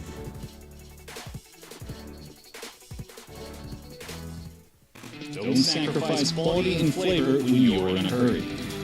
Golden Pride offers ribs, fried chicken, red and green chili breakfast burritos, and Frontier Sweet Rolls. 4 great locations. Or visit us online at goldenprideabq.com. Golden Pride Barbecue Chicken and Ribs are proud supporters of ProView Sports. Well, I'm going to the frontier, walk to the cashier, order up a root beer and a number one. Cover it with green stuff, one scoop is not enough. Find a booth that's real tough, back by the Duke. Meet my family, meet my friends in the quirkiest restaurant I've ever been. All of Albuquerque's favorite spot, it's the Frontier Restaurant. The Frontier Restaurant is a proud supporter of ProView Networks. Eddie's a Seattle fan, but he'll be rooting for the Eagles next week because they play the Cowboys. It was a conversation last night. What's your favorite football team? Whoever's playing Dallas. And they're still that team, right? I don't know that there's another team that's got that in the NFL. The Raiders might be a close second. But I think more people, it's almost cool to like the Raiders and not cool to, like the Cowboys as much. But on the text line, this one says, last night does not count as a good victory for Dallas, period. They should have won by 10 or more points. Couldn't even cover the spread on a team that's mediocre at best, and I still don't see them beating the Niners or the Eagles. Okay? So then it doesn't count. They're going to have their chance at the Eagles next week. I don't think even if they cover the spread that changes Dallas versus Philadelphia or San Francisco in the playoffs conversation. But this is the NFL, man. And if you're just caught up and the team didn't beat someone up by enough all the time, like the Seahawks are not the Giants. They're not the Commanders. You can be disappointed in them. Right. But it's not those games. No, they're not. Yes, you're right. This one says, hey, Marty, the Cowboys defense didn't look tired. They look bad. Understandable mistake for a Cowboys fan to make, but that Seahawks team is not good, and they had their way for the most part. And Marty, wasn't this another one? It's a different number. Response to Marty, wasn't Seattle playing the same schedule? They had a Thursday night game on Turkey Day.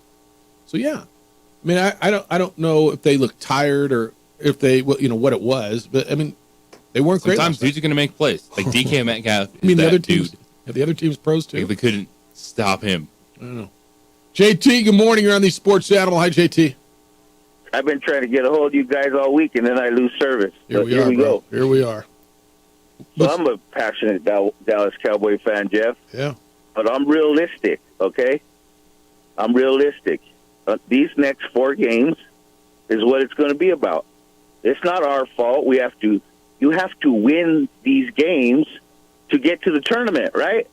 I mean, if I wish we just skip all the games against the under 500 teams and just put us in the tournament.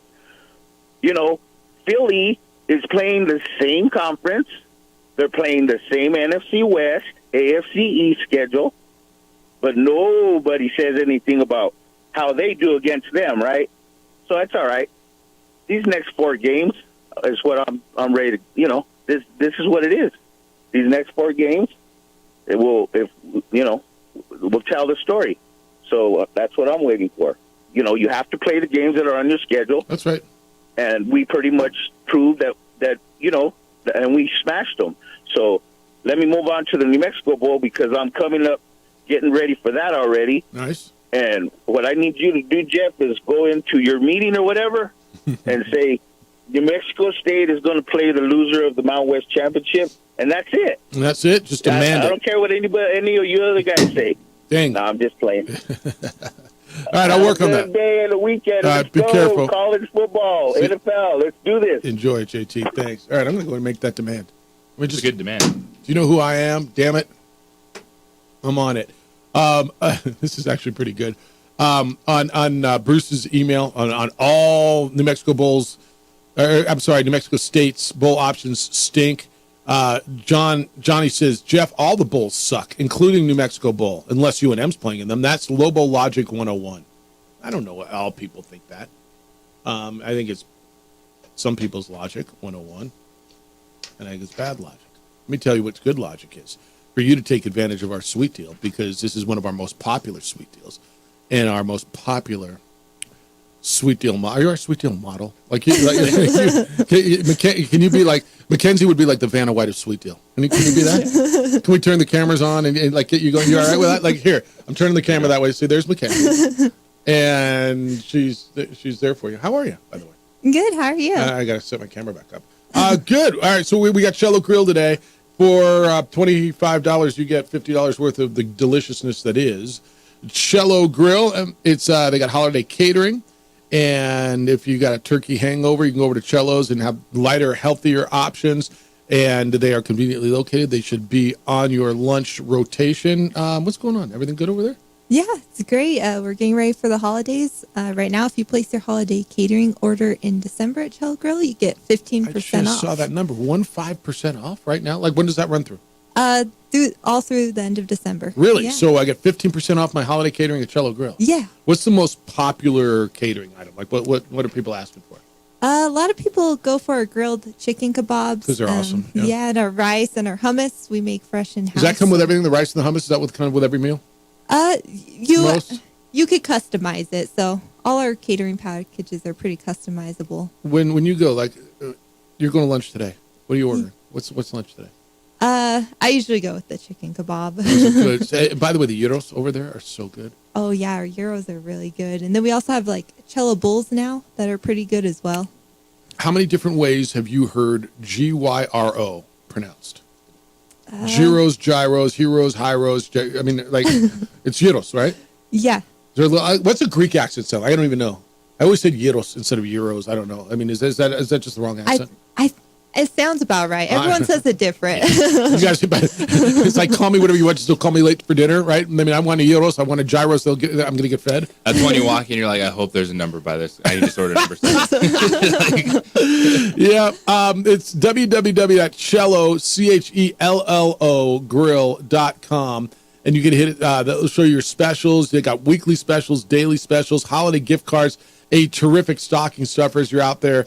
And again, you get an extra $5. Well, I say again, I haven't told you this yet. So this is a deal, an extra $5 for every $25 on a gift card you buy. So I give you 25, you're giving me 30?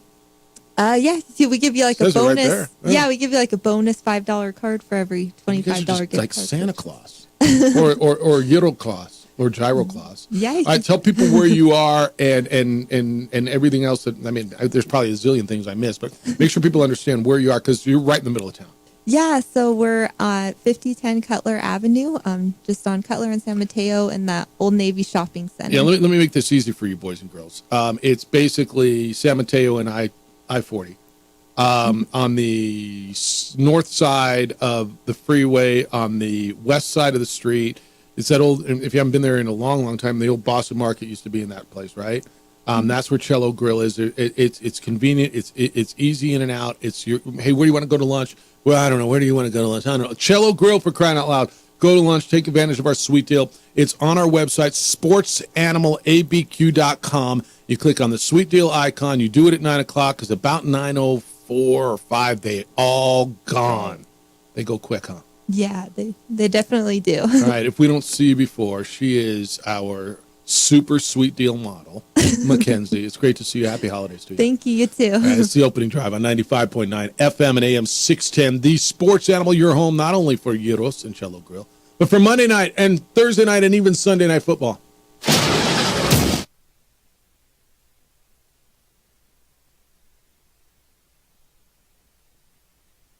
We would like to thank the following sponsors for making this broadcast possible. Hey, look! It's Dwight Goodman! This place is hot. Let's see if anyone needs my help. How about I drive you back at home, huh? I got this, Dwight. I'm the designated driver. Boom. Sweet. Does anyone need Dwight's help getting home tonight? No thanks, Romeo. I've got a taxi all lined up. Drive safe, Dwight. Boom. Boom.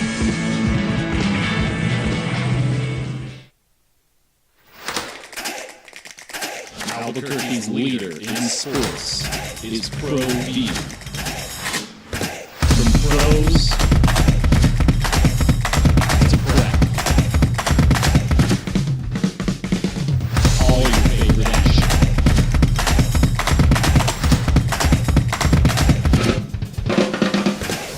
All your favorite talk shows.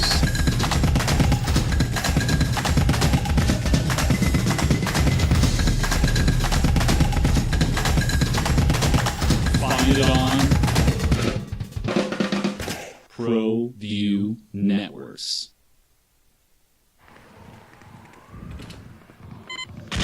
These are more than just the sounds of a safe place to go after school. These are the sounds of interest being ignited and of mentors making an impact. At Boys and Girls Clubs, we don't do just one thing. We do whatever it takes to meet the needs of every kid who comes through those doors.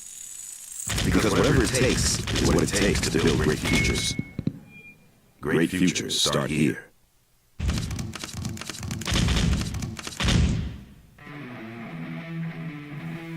Rosendo Mahad here, President of Carpenters Local 1319. Juan Junior Gonzalez, Warden of Local 1319. Some people have a misconception about what a carpenter does. The carpentry trade entails more than just woodworking or building houses. We are responsible for 85% of a construction job site. Everything from the superintendent on down. We have a great apprenticeship program. Information can be found on our website.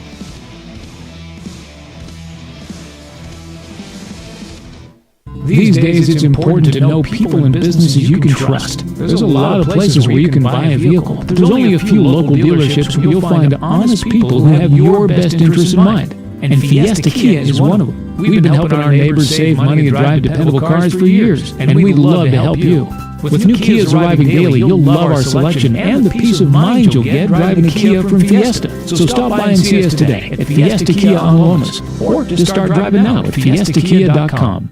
For 50 years, Clark's Pet Emporium has been your pet's favorite stop. I am Michael Ojera, midfielder of the New Mexico United. Clark's Support to United is an example of their commitment to local partnerships. Clark's understands that paying it forward helps build a team and ultimately better community partner. When you need pet food and supplies, Clark's is always the best shot. Locally owned and operated with 2 convenient locations. Go United! ClarksPets.com.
Takes place in the United States approximately every 15 seconds. International Protective Service is your answer for commercial and residential security in all of Albuquerque. IPS will work with your monitoring company for fast, reliable response times. You can rest easy knowing you, your family, or your company is watched over by International Protective Service. Call International Protective Service today.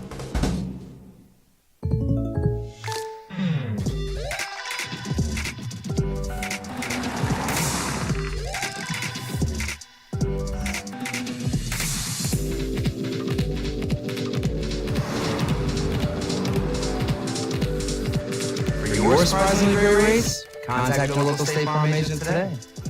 If you want the real deal, call State Farm agent Marty Size in Albuquerque today. Like a good neighbor, State Farm is there. Don't sacrifice quality and flavor when you're in a hurry. Golden Pride offers ribs, fried chicken, red and green chili breakfast burritos, and... See, I never know where this is going to go. And sometimes it goes places well, usually it goes places I didn't expect it. We're talking about the Cowboys win last night, 41-35, they beat Seattle. And I've asked the question, does this count? Does this count as that win over a good team, right? Everybody's, well, yeah, but they beat the Giants and the Jets and they beat all the crud, but they can't beat. So does this count? I don't know what a bad win is. Like I don't understand. There's a lot of things I don't understand. I don't understand the term bad win. Like a win is a win. I know what a bad loss is. I'll give you that one. I'm not sure I know what a good loss is. But like, I don't know what a bad win is. This text line, 505-246-0610, it says, I detest the Cowboys. That was a damn good win for them last night. Look at the standings. They didn't lose ground. Thus, it was a good win. I hate the Cowboys. Said twice. And I think that's the right answer. I mean, that was, to me, you got in a shootout, you won in a shootout. Against a playoff team. Against a playoff team from last year. I mean, that's a good win. They were 6-1. They're all good wins. I mean, beating the Giants 40 to whatever they beat them by was a good win too. Now, is this decisive? Is this one of those where it tells you where they are, or puts you over the hump, or makes you feel better? No, it might not be that. Right? Yeah, the Cowboys are always going to be judged on the playoffs because we know this team can get there. This team has won double-digit games the previous seasons. They're on track to do that again this year. And so when they get to the playoffs, can they compete with and beat one of those teams that we're going to see go to head this weekend in San Francisco and Philadelphia? Yeah. All right. I don't know if I want to do this. Oh, hey, sorry, I got a call. Jeff, let me call you right back. Yeah, no, no worries. I'll put him on hold. I got nothing but time. I mean, should I? All right, I guess. Edward, good morning. You're on the Sports Animal. I guess you know how guys have walk-up music? I guess every time you call, that'll be your walk-up music. Words that'll echo an eternity on the morning show, and I love it. You know I live rent-free in a lot of people's heads, but I'm trying to take the people of Albuquerque from rent-free to the high-rent district. You know, because I live in the high-rent district, and I run into the UNM coaches. That was awesome. That caller that day, that was awesome. Hey, as we venture into December, after a great month of Thanksgiving, I'm excited about a lot of things. Hey, life has some serendipity to it. I'm not embellishing in any capacity, guys. I was on a meeting this morning, and we were looking at some data that was not favorable, and one of the chief engineers, I kid you not, said, "Oh, God, I kid you not," and that's the serendipity of life. The football games that start tonight, I think the best game of the week is tonight.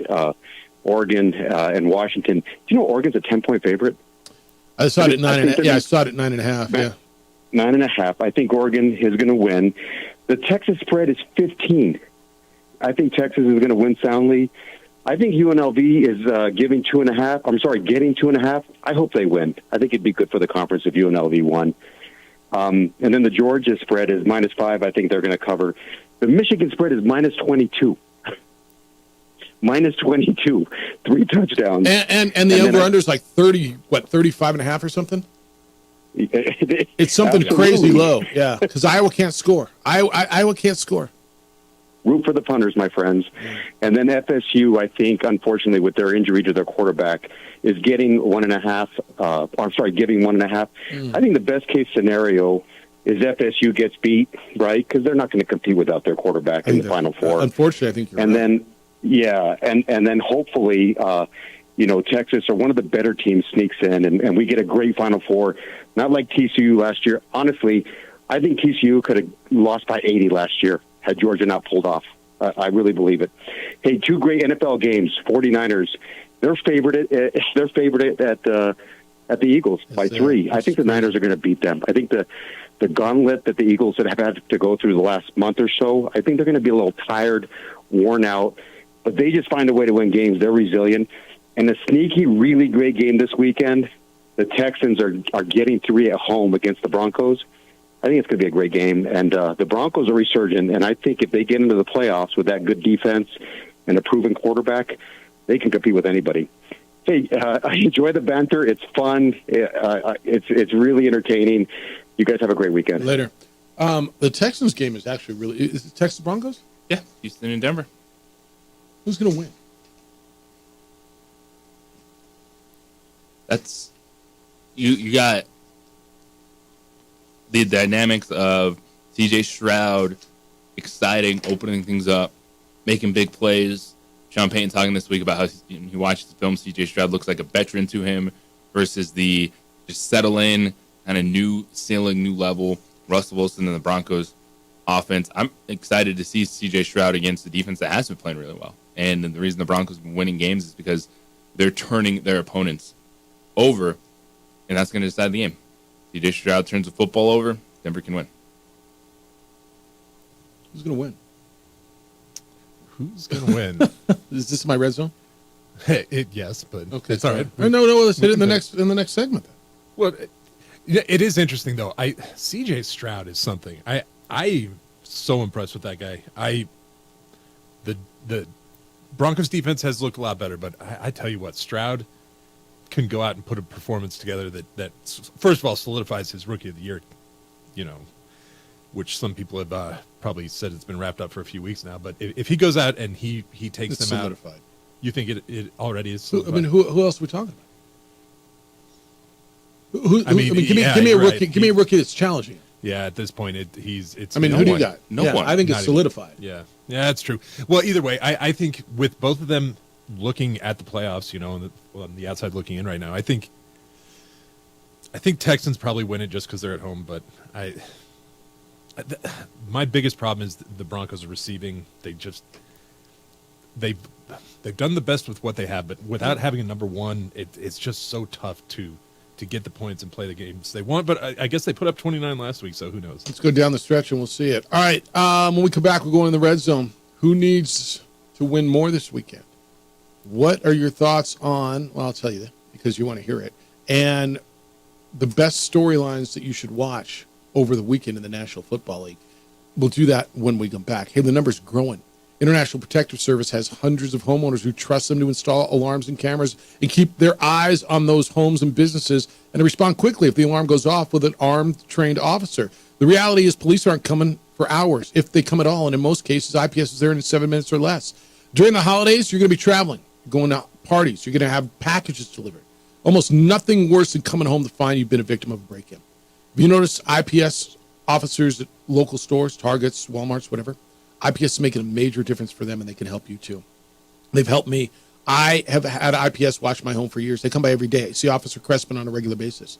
Look, IPS has a team watching video cameras and monitoring alarms around the clock to secure your home. Cameras are known to discourage criminal activity. Your home's supposed to be a place of security, and if someone breaks in, it's devastating for that sense of security. Homes that are protected are far less likely to be homes that are targeted by the bad guys. Call IPS. Have them protect your home. 505-897-2420. Have them protect your business. 505-897-2420. You can go online, ipsglobal.com. IPS is passionate about making Albuquerque a better and safer place to live and work. This report is... We would like to thank the following sponsors for making this broadcast possible. I was born in New Mexico. I grew up on these streets.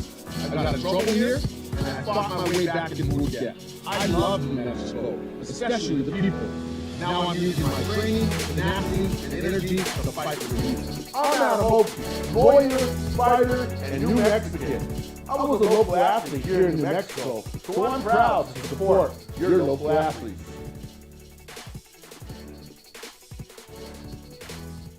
Teenagers love a party, especially during prom and graduation season. Often alcohol is involved. Some parents think that hosting a party with alcohol in their home will keep the kids safe, but it's wrong and it's illegal.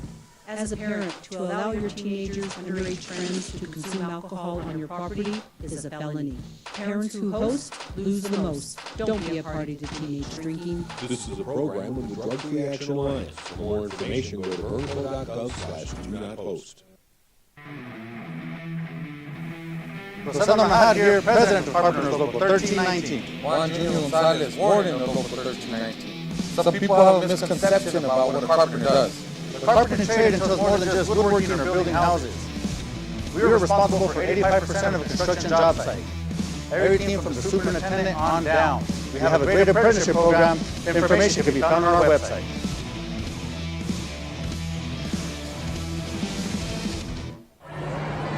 Hey, look! It's Dwight Goodman! This place is hot.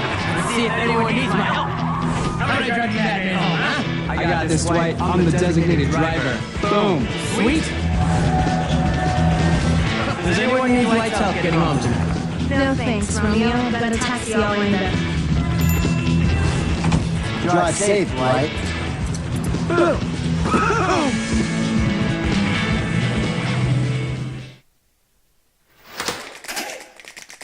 Albuquerque's leader in sports is Pro V. Pros. To prep. All your favorite action.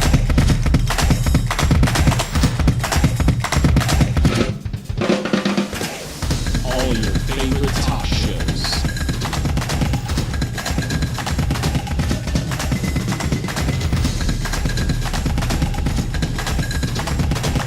Find it on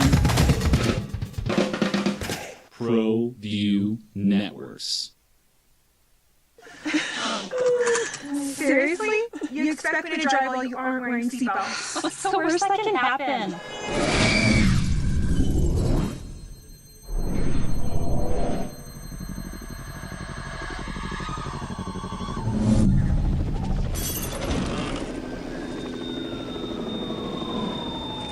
Seriously? Buckle up. Okay, thank you.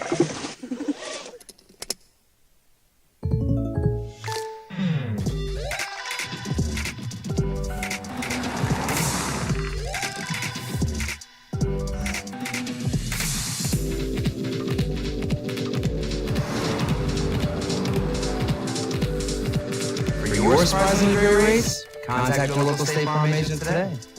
If you want the real deal, call State Farm agent Marty Size in Albuquerque today.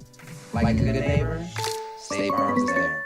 For your business or your home, Valley Fence stands alone. We're number one in Mexico for a reason. It's the best fence you can own. Proudly serving New Mexico for over 50 years. At Valley Fence, the difference is clear. No fence too big, too small, or difficult. We handle them all at Valley Fence Company.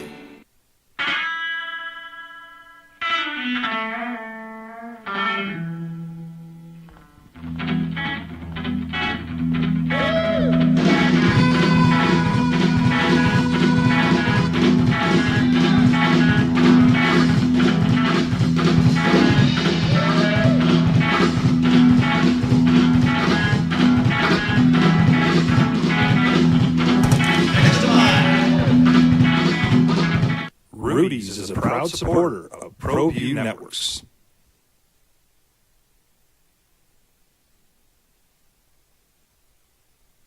We would like to thank the following sponsors for making this broadcast possible. Don't sacrifice quality and flavor when you're in a hurry. Golden Pride offers ribs, fried chicken, red and green chili breakfast burritos, and Frontier Sweet Rolls. 4 great locations, or visit us online at goldenprideabq.com. Golden Pride Barbecue Chicken and Ribs are proud supporters of ProView Sports. On 95.9 FM and AM 610. The Sports Animal. How about them? Cowboys win last night. 41-35. Good win. They're all good wins, man. They're all good wins, and it kicks off another week of the National Football League as we go into the red zone. How much you want to make a bet I can throw a football over the mountains? Are you crazy? I'm saying you're a football player. Oh, yeah. I'm going to Tom Brady this game. You're in the red zone with Jeff Symbieta and JJ Buck. Let's go, baby! It's first and goal. All right, the 10-1 Eagles host the 8-3 49ers in the late afternoon game this weekend. And as we've seen, both teams have looked like the most dominant team in the league at points this year. So which team needs this win more, and what will the keys to victory be for each team? So there's part of me that want to tell you the Eagles needed it more because they're in a tighter division race. But if San Francisco loses this, they fall out of contention for the number 1 seed and fall to 3. And so I'm going to tell you, I think it's San Francisco because of where they are, because they're behind, right? I mean, they got to make up the ground, and this is their opportunity to make up the ground, and I don't know that they've got a lot more opportunities. It's not an easy answer for me, but the answer is San Francisco. It is San Francisco because this has nothing to do with the division race. This game Yeah, but if the Eagles drop back a game and the Cowboys come in next week, they can catch them next week. But it's still, this game does not matter for the division because they could steal it by beating the Cowboys. So that has Right. That's Doesn't why matter. your answer is right. And so for me, it's San Francisco because what you just said. If they want an outside shot of being in contention to get the number 1 overall seed, they have to win this game. And I think San Francisco is going to win this game. I think that they're in a point right now where everything's clicking for them. Philadelphia, I still like the Eagles. Like, I think this is a game where these are still going to be the 2 best teams in the NFC, regardless of what the outcome is. But who needs it? It's San Francisco to try to have a number 1 seed. 2nd and goal. All right, every game this weekend has some level of playoff implications. So what games will we be paying attention to the most, and what storylines should we be paying attention to the most? Wildcard teams. You're looking at, of course, Denver and Houston is one of the biggest games in the AFC. 2 6-5 teams. Broncos going on the road there, and it's all the teams that when the graphic pops up it says in the hunt. It's kind of got to win game the rest of the way. So there's a few. You mentioned one of them. I want to see what the Lions look like. The hell happened to the Lions last week? They got to go to New Orleans and play the Saints. We're desperate. So I want to see how the Lions bounce back. If the Rams can beat the Browns, and the Browns' defense has been score-uponable. Is that right? Yeah. This gave 29 to the Broncos. So if the Rams can beat the Browns, they go to 6-6. They catch Seattle, and then all of a sudden they're in the mix for a playoff. And the other one is I really want to see how Green Bay plays against the Chiefs. And was Thursday night more about the Packers trying to arrive, or was it an off night for the Lions? So the 3 of those, I want to see what the Packers look like against. I mean, that's 2 good teams in a row, right? They beat the Lions and beat them handily. Are they legit? Can Jordan Love put 2 in a row together? Are the Rams pretending to be in this thing? And what do the Lions look like? 3rd and goal. We haven't talked about rankings recently, so let's see where we are. Currently on The Athletic, the top 5 quarterbacks go as follows. Number 1 overall is Dak Prescott. Number 2, Patrick Mahomes. 3 is Jalen Hurts. 4 is Tua, and 5 is C.J. Stroud. What are your thoughts on the current quarterback rankings? What do they get right? What do they get So right? are these just like this week's quarterback or current, like current? Just throughout the season. That's where they are after 12 weeks to play. I mean, I love that C.J. Stroud's getting all that respect. I think if you're asking me to go win a game this weekend, would I rather have C.J. Stroud or Josh Allen or Trevor Lawrence or Brock Purdy or Lamar Jackson? Like, I'd probably have C.J. lower on my who do I want to, I need to win a game list. They're fine. I think Lamar's too low, but Lamar's not having a statistically great season, but his team's winning. I still like Brock Purdy. I know they had a 3-game losing streak. And I think 2 is probably 3 spots too high. If it's in the way I'm reading this is it's based on in the moment. This isn't the classic. Who's the best quarterback in the NFL? They're probably going to always have Patrick Mahomes at the top of the list, but just in the moment, Dak Prescott ate up that schedule. He looked good again last night. I'm fine with him there. I think C.J. Stroud is playing at a top 5 level when you have the 2nd most passing yards in the NFL. I'm good with what they have in the moment with those rankings. 4th and goal. Did I stutter? Beer me. All right, this is the last week of the regular season for one of my fantasy football leagues. Next week is the last week for another one of those leagues. Personally, I absolutely cannot stand playing for a fantasy football championship in the final week of the regular season. Where do you guys stand on this? What is the best week to end the fantasy football regular season? What's the best weekend, or what's the best week for championship games? Are there any formats you like or dislike? Are you guys even in contention in your leagues? Hey. I know I'm out of you, so. To me, I like wrapping up my fantasy football season in the last week before the regular season. So NFL was so week 17 playing for a fantasy football championship, and then in week 18 in the NFL, because if you have good teams that have clinched, then that can affect what happens if you only get a half a play from a starting quarterback. Yeah, it's the right answer. You can't play that last week because there's so much unknown, and to me, it's like It's like playing the World Series in 20 degrees, right? You play one game all year in nice warm weather, and now you're deciding a champion playing in freezing temperatures. You know what I mean? You're just playing a different game. And what you've done all year to get there, now you don't get rewarded for it because that dude picked up the third, Tommy DeVito, and who the hell's that? So it's the right way. It's the right way. Yeah, I have one league that will not get off of it. They always won the championship on last week, and it just Bad answer. I know it's terrible because it's like half my roster is sitting all of a sudden because they're all good players that got me to a championship. Yeah, and then you lose. Yeah, it's ridiculous. Do you I'm in one league where historically the top two guys get together and split the pool and then have a side bet. I hate that. Do you? I don't say no when someone comes to me to do that. If that's what they want to do, I'm like, fine. I see. I'm the other way. It's all or nothing. I don't mind taking an L. I cannot stand a split pot. Where are you on that? Well, you're guaranteed. Usually it's all or nothing. I've always seen the guys who turn it down, by the way, lose. Like I think that is undefeated. A little karma type things. It's funny. My brother and I ran into that a few years ago, and we both decided. At first, he wanted to split. We both decided we won't split, and of course, I lost because I pushed the no split. Yeah. So there probably is something to that. All right. All right. I got the definition of stinky bulls. So we'll get into that from Bruce. I asked, and he defined what stinky bulls are. So I'll read you his definition, see if you agree. We got a whole NFL week to get into. I got thoughts on some of your thoughts on Lobos and Aggies, and we were talking about the last time Lobos and Aggies played in the pit in men's basketball. Was that overtime game where New Mexico State won, and that big celebration, and Lobo fan got hurt. Lobo fan gets hurt a lot. Their feelings get hurt a lot by the Aggies. You know, I've noticed there's a trend. Aggie fan loves pushing the envelope and loves when Lobo fan is disrespected about their logo. Is that like a little trend, right? It is a trend. They stomped on our logo. They spit on our logo. They peed on our logo. Okay. Well, there's varying degrees now. Yeah. I mean, peeing on the logo is a little too far. Spitting, I would believe, would be a little too far. You and I are going to disagree on how they stomped on our logo. That's so disrespect. I become in a rivalry. Like,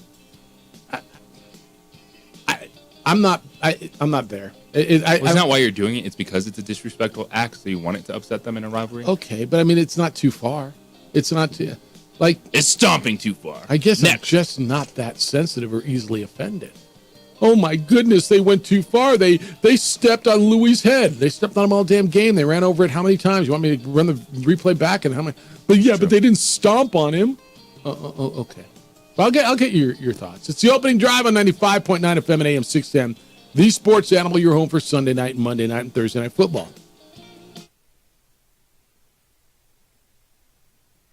We would like to thank the following sponsors for making this broadcast possible.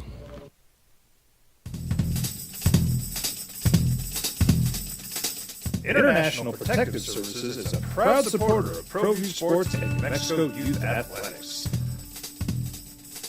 IPS provides residential and commercial security services in the Albuquerque metro area.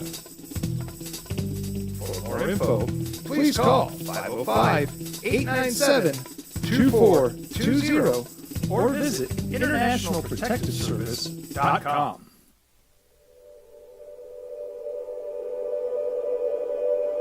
We aren't all born with the same opportunities. But it's the people who care that change everything. You ready, son? You ready?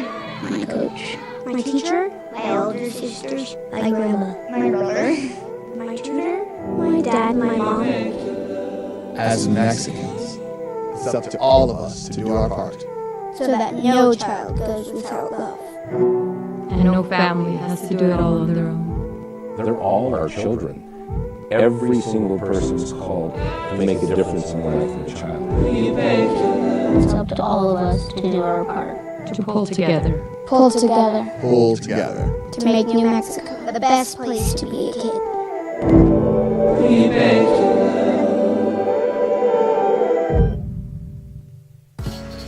I was born in New Mexico.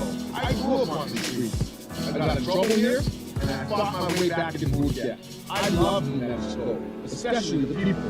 Now I'm using my training, tenacity, and energy to fight for the youth. I'm not a Hokie, warrior, fighter, and New Mexican. I was a local athlete here in New Mexico, so I'm proud to support your local athletes.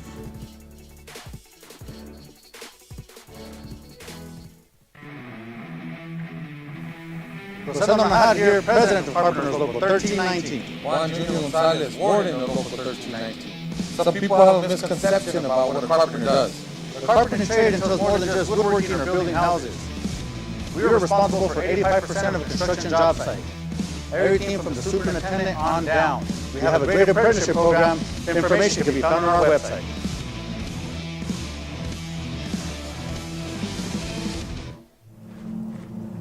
Young driver, this one. Hard to get her out. She'd been drinking. This one. Both of them gone. They'd been drinking, and he drove clear off the road. This was my family. Drunk driver hit us. And my wife. And our daughter. They didn't make it. For 5 years running. It's the OD in the AM with 3-time New Mexico Sportscaster of the Year, Jeff Symbieta and JJ Buck. All right, you're going to get Lobos and Aggies on Saturday night. That'll be tomorrow in the pits. 505-246-0610, 888-922-0610. Dude, Strauss is wearing me out. Can I call him out on our show? I love Eric Strauss. Yeah. Like, I didn't get back to him quick enough because he needs tickets right now. He needs. I'm in the I need. He didn't say I need. He did ask. He needs his tickets. Let's see if the radio station has any tickets left that they could give Strauss. All right, Lobos and Aggies tomorrow. So I was asking him earlier, was it disrespectful? And the last time these two teams played in the pit was that really, JJ, it was a great game. Do we disagree? I mean, great ending. New Mexico State won in overtime. Crazy layup at the end. And we have that whole stomping on the logo thing. Jeff sent me a text. Says, I was there. It was totally disrespectful. I'm not sure he spit, but they acted like they did. If I recall, it was after they shook hands and did this as they walked off the court. They turned and went to the center, but it was not right after the game celebrating. Chris Jans ran out there and pulled the players off. And by the way, Mario, their leader, is still there and never apologized. I don't think it was after they shook hands, JJ. It was right after the bucket, and they did that spontaneous celebration. Is that how you recall it? You pulled the video.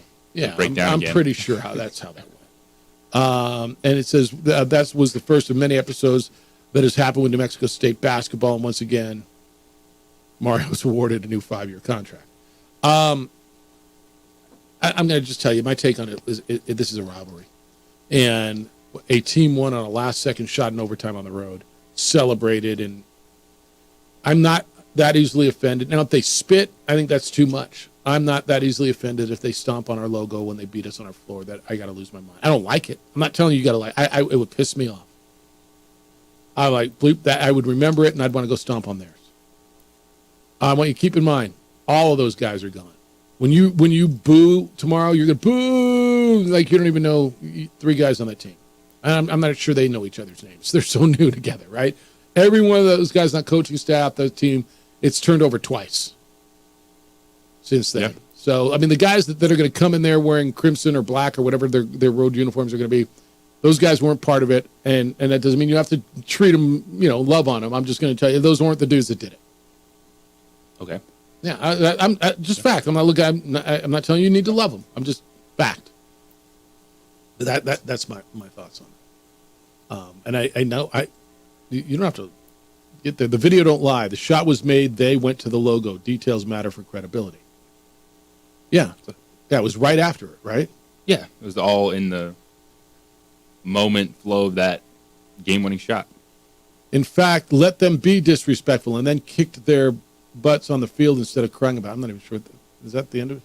Here it is. If you want them to stop being disrespectful, you have to beat them a few times. In fact, let them be disrespectful and then kick their asses on the field instead of crying about it.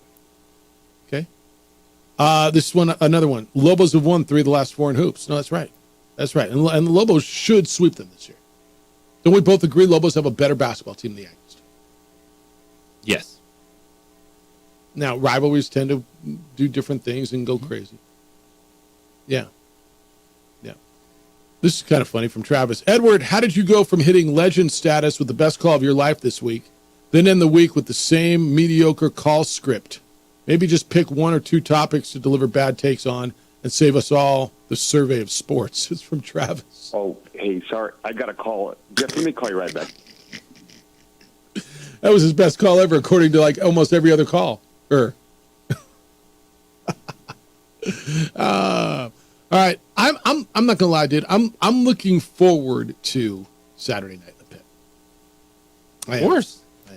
I am too. You going? I will be there. Beautiful. My first time. Beautiful. I think the atmosphere will be really good. All right, here's the other one. Bruce hit me earlier with a text. I'm sorry, with an email. It says, Jeff, yesterday for the first time I looked at Conference USA bowl tie-ins, and they stink. Dirty Jerry's guys will be better as an independent than they could get an at-large bid. Like, what does an at-large bid mean? And so I asked the question, you got to help me define stink. And I'm going to give you his definition. I need to help. Please take this in the vein it's intended. Every bowl has contractual tie-ins with conferences. Okay. Now there are bowls that on a year have a contract with an independent. So they'll say we're Conference USA and MAC, but in 20 whatever, if BYU's bowl eligible as an independent when they were, or Army or Massachusetts, there's tie-ins, right? But every bowl has contractual tie-ins. Okay, so there's not a lot of at-large bidding going on, and that's just certainly for context. Everybody thinks this is the way it used to be. It's not. Okay, so I said, dude, you've got to help me understand honestly what does it mean they stink? So JJ, here's Bruce's definition: stinky bowls. 1, lousy potential matchups for a possible conference champion. 2, lackluster times, including going up against NFL that first Saturday. 3, many lackluster venues that will likely be impacted by crummy weather. Okay. Appreciate that. No, I actually appreciate the definition. Okay. December tends to be cold. Florida and Southern California and Arizona are kind of the only ones that you're relatively protected, although you get a lot of rain in Florida. I watched the Texas games. The Armed Forces Bowl last year that Air Force went to was 7 degrees. Remember that one? Yeah. I mean, those guys were miserable. Yeah, there's some that are going to go up against the NFL, and if that's what makes it stinky, then they stink, dude. Then we all stink. I would. My next question, Bruce, is your alternatives, and if you're going to say less bowls, that might be your alternative. You're going to. Well, I guess is that less worried about the overall television impact? Because if you're a football fan and you want to watch the NFL, but if there's a good bowl game going on and you can't take 3 hours out of your day to miss maybe some of Pittsburgh and Indianapolis, like if you're a Steelers or Colts fan, I understand that. Some point in time in life, there's always going to be something else going on. There's always something going on. Bruce, I disagree with you, but I respect your opinion. They don't. I mean, who are we doing this for? Are bowl games for Bruce, or are bowl games for the student athletes? Well, Bruce has to be on the list. Are bowl games for the municipalities that host bowl games? Are bowl games for giving you something to watch on television? Are bowl games for the fans? Are bowl games for Bruce? And I think the answer is all of the above, right? I ask the question all the time, right? Who are we doing this for? I will promise you, Bruce, that at all these quote-unquote stinky bowls, student athletes are going to have a wonderful experience. They're going to be glad they're there. And many of them, like our stinky bowl, coaches and athletic directors call me on a regular basis and want to know how they can come back. whether it's with the same institution that they came the first time or at their new institution. So appreciate your definition of stinky. I will disagree with you, but we can agree to disagree. Rudy, good morning. You're on the Sports Animal. How are you? Hi, Rudy. Hey, Jeff. Hey, how you doing, Jeff? Good. What's up?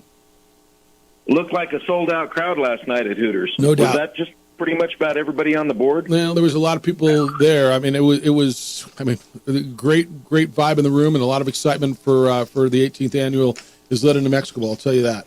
It was a wonderful evening. So if I'm just, everybody's entitled to their opinion, but trashing on something just to trash on it because you don't like it doesn't mean you're right. And this game has brought a lot of joy to a lot of people. It's brought a lot of money to the city of Albuquerque at a time that there's nothing going on. It's been one of the best things I've ever been involved in. So for the people that feel that way, then you don't have to go and you don't have to watch. But for us, we're going to go out there and we're going to have a great time. And it doesn't matter who shows up for teams. Everybody's talking about matchups last night. I leave that to the powers that be, and I know that you and Clint Overby are going to get the best two teams you can for this bowl game, just like you did last year and every other year. Quick update on the Lobo Aggie game. It is sold out. Is it? And, there's twinkle light parades going on Central. There's, all kinds of lane closures and construction going on. Get there early. So if I were you, I'd get to golobos.com, and they have divided up the roads into quadrants, and they show you the best way to get in. And so the other thing is, don't wait until 6:30 and think you're going to get in to the pit and be there sitting in your seat by 7:30. Yeah, you're not. I mean, my plan is to get there no later than 6 o'clock. I'd rather be an hour early and deal with all that. It's going to try your patience. Maybe the game will try your patience. I don't know, but I feel pretty good about the Lobos going into this one. I think that the other night it shows you that teams can come in and they can run different stuff, and you have to be ready for it. And I thought Louisiana Tech was a pretty darn good basketball team. So I'm looking forward to a great game between cats and dogs, Lobos, Aggies, whatever you want to call it. Everybody be respectful to your opponent, but yell your brains out for your team. I think it works best That's that way. good, and I didn't know they were sold out. I really appreciate it, and enjoy the weekend. So, get there early.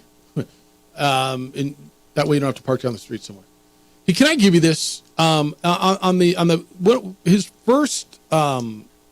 Bruce's first definition of stinky bowls was lousy matchups, potential matchups for possible conference champion. And Conference USA, there's not, the way they do it, there's no guarantee. The Mountain West, he wasn't talking about the Mountain West, but the Mountain West Conference champion goes to the LA Bowl to play, I want to say Pac-12 number 5 or 6. Can I give you some matchup information on our bowl? And I'm gonna play bowl director just for a quick second. Yes. Last year, SMU, BYU, they're both 7-5. Two brands that are going to be in power conferences next year. Two national brands and the game was on ABC primetime on Saturday night. Drew north of 2 million people on television. Went down the last 8 seconds. That was a pretty good matchup, right? Yes, it was. The year before, Fresno State 9-3, a 9-win, really good conference runner-up Fresno State against UTEP. The year before was COVID. The year before that, 9-3 San Diego State, 9-3 against Central Michigan, who lost in the MAC championship game. They played Miami. They were in the MAC championship. So we had the MAC runner-up against a 9-win team. The year before that, Utah State was 10-2 against North Texas, who was 9-3. That 10-2 and 9-3, so they were 19-5. That year, our game had the best winning percentage of its two teams of any game outside of the New Year's Six. Any bowl game, pick your favorite, pick your Alamo Bowl, pick your favorite bowl. All right? Before that, 8-4, Marshall was pretty good, 7-5 Colorado State. That was a Michael Gallup team. The year before that, we had a 9-win New Mexico team. The year before that, Arizona and Rich Rodriguez 7-5 versus 7-5 New Mexico. The year before that, 9-4 Utah State. I mean, this isn't this bottom of the barrel bowl that everybody wants to think about. And it is not a bowl that is too small to host a conference champion. And everybody's, oh, you just get 6 and 6s. No, we've had the last 6 and 6 team that was here was in 2016 when UTSA came. Before that, it was Washington State in 2013. You say there was only 8? 8 out of 8 overall. Yeah, 8 overall. Yeah. Pretty good facts. Yeah. So, all right, 505-246-0610. Going to the phones when we get back on the opening drive on 95.9 FM and AM 610, the Sports Animal. Telling it like it is. We would like to thank the following sponsors for making this broadcast possible. Young driver, this one. Hard to get her out. She'd been drinking. This one. Both of them gone. They'd been drinking, and he drove clear off the road. This was my family. Drunk driver hit us. And my wife and our daughter, they didn't make it. Don't sacrifice quality and flavor when you're in a hurry. Golden Pride offers ribs, fried chicken, red and green chili breakfast burritos, and Frontier sweet rolls. 4 great locations, or visit us online at goldenprideabq.com. Golden Pride Barbecue Chicken and Ribs are proud supporters of ProView Sports. We would like to thank the following sponsors for making this broadcast possible. Everguard Roofing and Solar. For nearly 20 years, Everguard Roofing and Solar has been working with New Mexicans to enhance their homes and businesses. For all your roofing and solar needs in New Mexico, call 505-821-9543.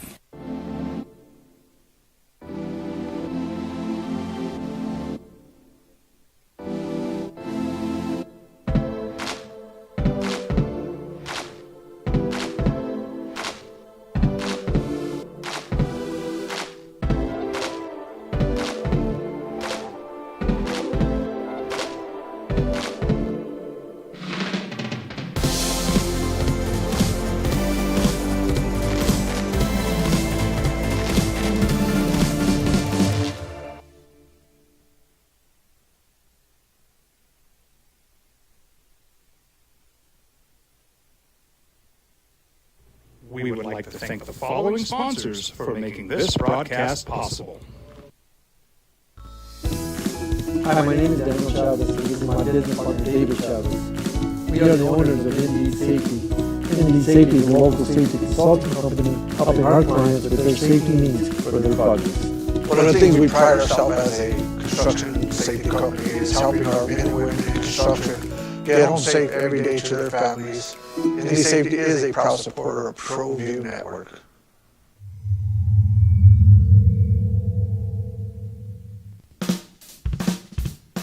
Well, I'm going to the frontier, walk to the cashier, order up a root beer and a number 1. Cover it with green stuff, 1 scoop is not enough. Find a booth that's real tough, back by the Duke.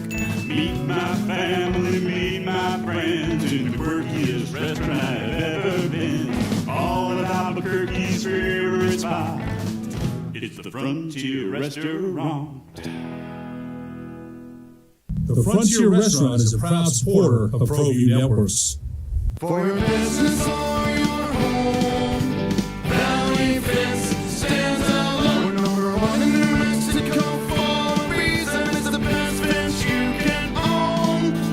Proudly serving New Mexico for over 50 years. At Valley Fence, the difference is clear. No fence too big, too small, or difficult. We handle Teenagers love a party, especially during prom and graduation season. Often alcohol is involved. Some parents think that hosting a party with alcohol in their home will keep the kids safe, but it's wrong and it's illegal. As a parent, to allow your teenagers, underage friends to consume alcohol on your property is a felony. Parents who host lose the most. Don't be a party to teenage drinking. This is a program of the Drug Free Action Alliance. For more information, go to burnco.gov/do-not-post. I was born in New Mexico. I grew up on the streets. I got in trouble here, and I fought my way back and moved back. I love New Mexico, especially the people. Now I'm using my training, tenacity, and energy to fight for the youth. I'm Adam Oki, lawyer, fighter, and New Mexican. I was a local athlete here in New Mexico. I'm not gonna lie, I kind of forgot.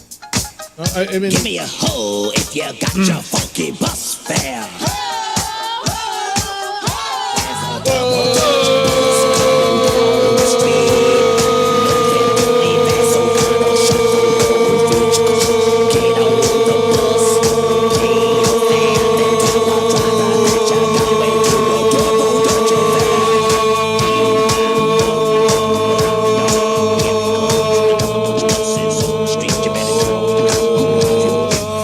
might have gone a little hard at Hooters last night. I'm not gonna lie. Somebody was saying, somebody told me the other day, Hooters is a big partner of is Letter New Mexico Bowl. We always do our final event before bowl season selection at Hooters every Thursday, and it's always one of our highest attended. And one guy told me the other day, he's like, I don't know, man, my wife won't let me go to Hooters. I'm like, there's no safer place for your wife to let you go. Like it's all dudes. You don't have a shot with the Hooter girls, and there's very few. So like there's no safer place for your wife to let you go. Am I wrong? By the way, the food actually was really good last night. Their wings are top notch. Everything was really good last night. No, what John and Craig did for us last night, we wonderful, and I thank them. All right, let's go. 505-246-0610. Sean, thanks for holding. Good morning. You're on the Sports Animal. Hey, good morning, guys. Yeah, anybody who decides to trash on any bowl game in general, they just must be terribly fun at parties. I swear to God, like people aren't happy. People aren't happy about anything. But anyways, yeah, looking forward to the conference championship game today as a fan of the biggest football school in the state. I know there's a game this weekend, but basketball-wise, but it's all about football now, right? So you're a football school. Yeah, so really excited for this game. Looking forward to bowl selection afterwards. And honestly, after they became bowl eligible, anything past that was just the cherry on top. I mean, the fact that they were able to beat Auburn, I was like, man, that's a bowl game in itself right there. So Liberty's going to be a tough fight, but they've shown that they can go toe to toe with anybody. So I'm hoping for the best. Thanks, guys. Right, I know. Thanks, Sean. Appreciate you. Big day for Lobo or for Aggie fan, isn't it? I mean, there's a big weekend for Aggie fan. Sherman, good morning. You're on the Sports Animal. How you living, Sherman? Hey, I've called to show my appreciation for whoever it was that called in about the Stinky Bowl because I needed a little bit of amusement this morning. Yeah. So this is what I'm going to start doing. So I don't like pro wrestling. So I'm going to figure out who it is I can call and tell them that they have stinky shows. There you go. I mean, there you go. Everybody likes what they like. That's why the good Lord invented it, the remote control. Yeah, I'm not an Aggie fan, so I'm going to reverse myself. Yes, I want the Aggies to beat Liberty. Right on. Wow, look at you. Come on, sure. we're all New Mexicans. I love that. And I have not been to all of your bowl games, but I've been to many of them, and they are great fun. I'm very, very glad you do what you do, and the city of Albuquerque. And I mean, you have great turnouts. Come on, I appreciate it. Thank you. Somebody's life is kind of upside down. But anyway, it was good amusement this morning. Yeah, I appreciate you. Thanks, man. Be well. All right, See you ya. take care. See? Does CSUA champ have an automatic bowl tie? And they do not. There's not like the CUSA number one goes to a specific bowl, Jim asked. No. It actually just says in the contract any bowl other than the New Mexico Bowl. Any stinky bowl that we can put him in, according to Bruce. Yeah. Here's one thing that I get it. It's what we do, and you said it. We're not going to silence people. We're going to talk about it. But if you don't like it, like, it's weird that people just feel the need to be like, here's a list of why you shouldn't like it as well. No, it's like everything else, right? If All right, I don't know about it, if I don't like it, it can't be any good. I don't like Jolly Ranchers. Okay, move on. You're wrong on that, though. Yeah, I don't have. I mean, every once in a while, there's just right and wrong. All right, cool. I'm saying I could come with a PowerPoint presentation of how terrible they are and how no one should eat them. But no, it's just you like them. That. I don't. Here we are. Actually, I would really appreciate a PowerPoint presentation. You're on the Jolly Rancher team, right? Do you see, like, when it comes to this candy corn versus Jolly Rancher thing? I can't even believe that is a thing. 100%. Jolly Ranchers are so far superior. It's like it's like eating a fine candy and a piece of wax. But it's sugary wax. Like, that's one thing. Like, I would never, ever, ever consider I'm buying some or I'm putting my hand into a bowl and I'm taking some. Like, never. Nothing's fine about candy. It's just sugar in different forms. All right. One's a waxy, Jolly Rancher is tasteless just like form. I need a cough drop that's sweet. Okay. No, cough. So any hard candy is a cough drop? Oh, yeah. Hard candy is the worst. Really? Not Yes. really.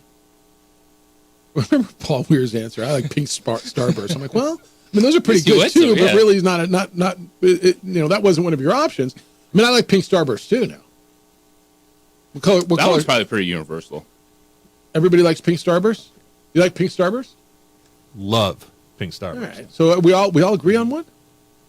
Sounds like it. Good and Plenty. You like the flavors, like the Mike and Ike's, the Good and Plenty's, like the licorice ones or the Mike and Ike. Mike and Ike's. Yeah, I think that's right.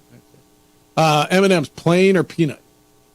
See, or pretzel or caramel or see caramel. I was recently introduced to the caramel Yeah, ones. pretty- That is a slice of heaven. You know, I still would go original. Really? Peanut. I like. I don't mind. Sometimes I really like the peanut too. M&M might be my favorite candy. Really? Very versatile. Yeah. No, I get that. Got the candy shell over the Yeah, the milk M&M chocolate. might be like my long time. You know, we go way back with candy. You know, Yeah. It's your first love. You know, it's funny. Jack, he would take an original M&M over anything right now. They're good. Can I give you my favorite one that I haven't had in a long time, but my old school one? You remember Abba Zaba? It's like a taffy with peanut butter in the middle. It's like a white taffy with peanut butter in the middle. I am aware of Abba Zaba. Sneaky good. It's kind of like the Charleston Chew. If you're into Yeah, but with peanut butter. But yeah. Charleston Chew. Remember the Charleston Chew, actually. Yeah. Those are good, man. Yeah. All right. Hey, when we come back, the Mountain West put out their all 25th anniversary. What do you call it? They're all 25th anniversary team. I guess that's what it is, right? 25 years of Mountain West football, and they put out their. And I don't know that there's like, was there like 2 running backs, 3 running back? Oh, I don't know that there was any number put on it. It's like they just went by school and said, "Oh, this guy's got to be on it. This guy's got to be on it." It's some really, really, really, really interesting names on the Mountain West all 25th anniversary team, and we're going to remember some of these guys, including the Lobos, when we come back on the opening drive on 95.9 FM and AM 610. The Sports Animal, your home for Sunday night and Monday night and Thursday night football. So I'm proud to support your local athletes.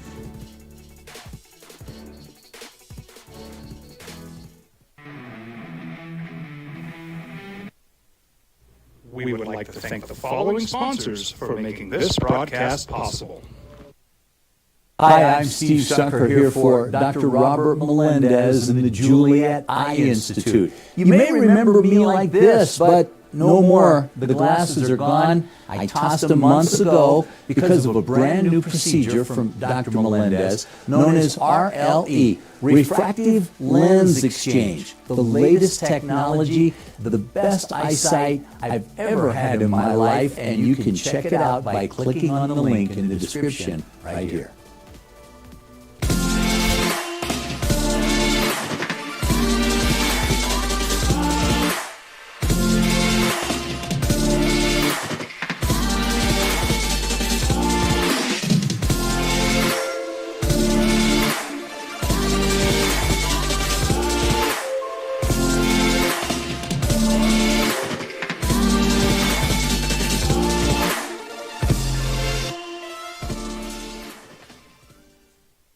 These days, it's important to know people and businesses you can trust. There's a lot of places where you can buy a vehicle. There's only a few local dealerships where you'll find honest people who have your best interests in mind. And Fiesta Kia is one of them. We've been helping our neighbors save money and drive dependable cars for years, and we'd love to help you. With new Kias arriving daily, you'll love our selection and the peace of mind you'll get driving a Kia from Fiesta. So stop by and see us today at Fiesta Kia on Lomas, or just start driving now at fiestakia.com. Here at Clark's Pets, we understand your pets. We take meticulous time to find out more about them. Dig deep into their world to understand their needs. We do research for knowledge of each pet, so you can trust Clark's Pets to provide you the best products and service for your pets, because we work hard to understand all of their needs. Clark's Pet Emporium, your pet's second best friend.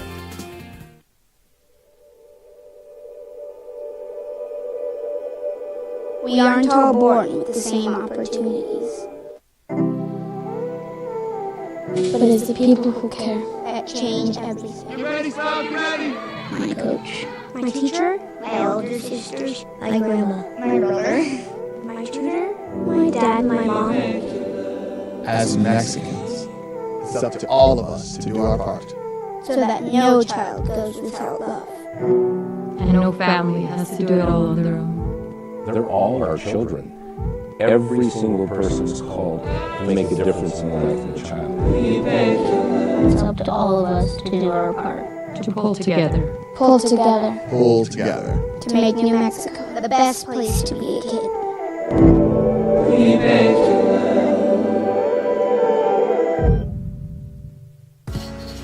I was born in New Mexico. I grew up on these streets. I got in trouble here, and I fought my way back and moved there.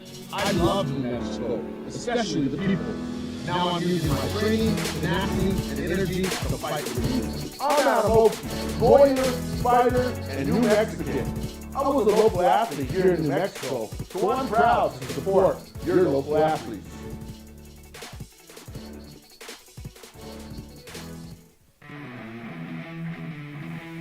José Mahad here, President of Carpenters Local 1319. Juan Junior Gonzalez, Warden of Local 1319. Some people have a misconception about what a carpenter does. The carpentering trade entails more than just woodworking or building houses. We are responsible for 85% of a construction job site. Everything from the superintendent on down. We have a great apprenticeship program. The information can be found on our website.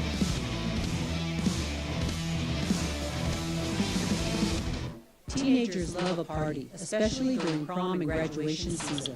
Often alcohol is involved. Some parents think that hosting a party with alcohol in their home will keep the kids safe, but it's wrong and it's illegal.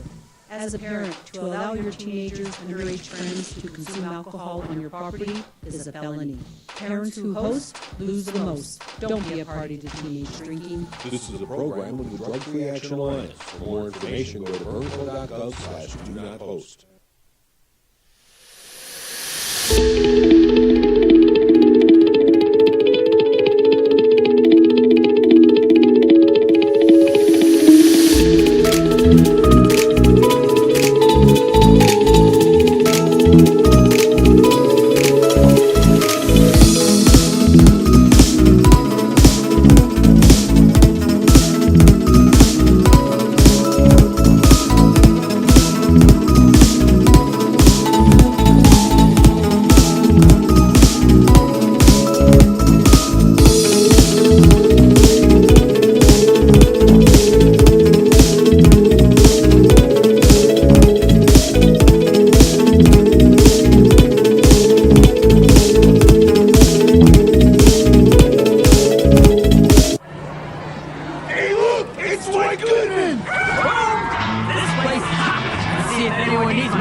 Smith, you know his career. Jordan Love and Josh Allen will both start this weekend. I think in terms of straight college, it is Kellen Moore. Yeah. And then you have your really good NFL guys. Really good NFL guys. Running backs. Brad Roberts of Air Force was a bull. Luke Staley at BYU back in the day was really good. Dontrell Moore. Got a Lobo on your list. Another thing to add to the intro for Dontrell. Yeah, he put it in there and part of the Mountain West All 25th anniversary team. Donnell Pumphrey and Rashad Penny from San Diego State. Those are your running backs on the list. They have Jay Ajayi in there as well. Did I miss Jay Ajayi? I did miss Jay Ajayi. Boise State, right? Brad Roberts, Jay Ajayi, Dontrell Moore, Rashad Penny, and Donnell Pumphrey. I mean, right? Wide receivers on this list. Michael Gallup and Rashard Higgins, both from Colorado State. Devontae Adams is pretty good, right? Romeo Dubs was terrific at Nevada. Ryan Wolf at UNLV. He's the lone UNLV. I mean, damn, dude. Who's the best college player of those? I think it's still Devontae Adams. Michael Gallup was really good. Gallup and Higgins, really strong. Do you remember that play, Michael Gallup, the one-handed catch he made in New Mexico Bowl against Marshall on the last drive? One-handed. It was one of the great catches, period. Not a lot of offensive linemen, but you got a Lobo on there. Ryan Cook, Cibola High. Played. Is he one of only 2 offensive linemen I see on there? Him, Jordan Gross. Didn't I see Pitt on there too? Pitt is a tight end. I see 2 linemen on there. Ryan Cook, UNM, and Jordan Gross. I mean, there's some names, dude. It brings you back through a lot of stuff. Defense, Brian Urlacher is on there representing New Mexico, as he should be. Shaquille Barrett, who's still killing it in the National Football League from Colorado State, the linebacker. But you go back. I mean, look. Marcus Lawrence. DeMarcus Lawrence, Boise State. Yeah. The Cowboys now. DeMonte Casey had a good career. The Aztecs are just owning the defensive side. DeMonte Casey, Leon McFadden, Kirk Morrison, who's all over your TV, and Cameron Thomas. Wyoming has always though been sneaky, next level good. You know, and their players are so similar, like Logan Wilson, Andrew Wingard, and then Chad Muma. They've had some studs up there defensively. Yep. And Zach Vigil was terrific at Utah State. Terrific. I think he won MVP of our game, if I'm not mistaken. Eric Weddle had a great career from Utah. Like there's names. You just go through the list. You're just like, damn, dude. Oh yeah, I remember that. Yeah. Really, really good players. But John Sullivan. That's special teams. Sully from New Mexico had 2 special teamers on the 25th anniversary team. John Sullivan is one of 2 kickers on there? 3 kickers. 2 kickers. Louis Dakota from Utah and John Sullivan. Jason Sanders didn't even make it. He's still kicking for the Dolphins. But Sully's on there, and then Carlos Wiggins was a kick returner for New Mexico. He's on there as well. Matt Ariza, the punter, the punt god. Is he going to get a chance? I mean, he should now, right? Yeah. He was cleared of all the allegations. Mm-hmm. Yeah, really interesting. It was out, and it was one of those where you've been watching this league as long as so many of you all have, and you start going through that, and it's something. David's in on Alex Smith. Alex Smith's team went undefeated and won the Fiesta Bowl. Yeah, that was that, and that's right. That's the Alex Smith team. It's really cool. No shot at Hooters, girls, Mr. Symbieta. Remember, you miss every shot you don't take. Is from Sid. Now, fair enough. You miss 100% of the shots that you do not take. Totally right. All right, Jason's in on championship day for his Aggies. Good morning, OD. Sorry, guys. I had to take that I am during my last email. Basketball is on the agenda. Honestly, while the throes of a 10-win season and preparing for a conference championship game, this weekend's game kind of snuck up on this particular Aggie. In fact, the football program's success came at the right time for Aggie basketball, as Jason Hooten, great first name by the way, attempts to move this program back into the rarefied air it once experienced under Chris Jans. His gritty Aggies travel to the Arm Pit and will play in the shadows of the numerous participant ribbons and NIT banners. I'm curious if there will be an NIT banner raising from last year's short stay in the not-invited tournament, courtesy of Dixie State's cousin, Utah Valley. A sellout crowd is expected. What better way to celebrate the NIT partnership with UNM Hoops than a sellout crowd? Sean? Cherry on top? Perhaps a slight dig at the basketball school to the north.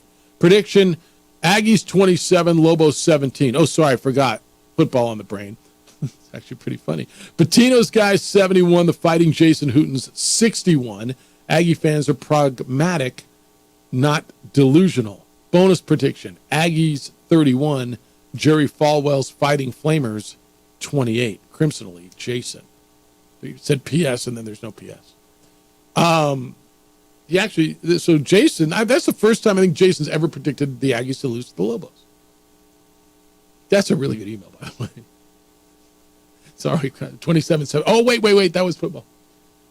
He's got the Aggies winning tonight. Look, I will not be surprised if the Aggies win football tonight. Will you? There's nothing. I am well past the point of surprise with Mexico State football. After they beat Auburn, I'm like, all right, dude. If you're going to tell me they're going to win, I fine. Like, okay. No, seriously. Tell me why. If they could win at Auburn, tell me why they can't win it at Liberty. And Liberty's good. Please, I'm not taking anything. Liberty's undefeated. Liberty's got a whole lot to play for.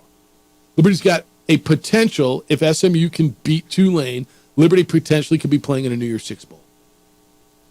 So they got everything to play for. It's a conference championship. They're 9.5-point favorites.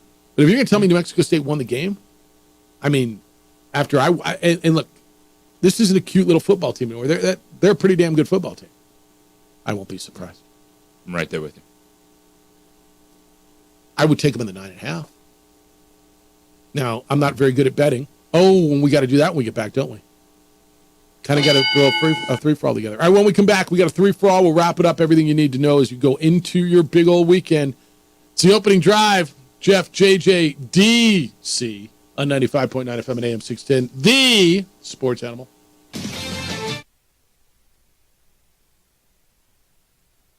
I got this white. I'm the designated driver. Boom. Sweet. Does anyone need lights help getting home tonight? No thanks, Romeo. I've got a taxi all lined up. Drive safe, right?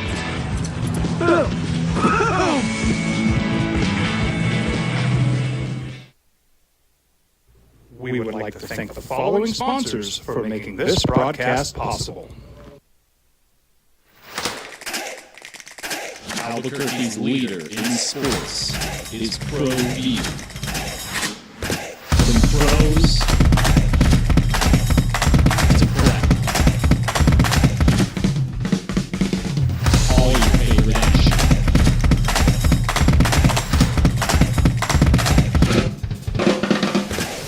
All your favorite talk shows.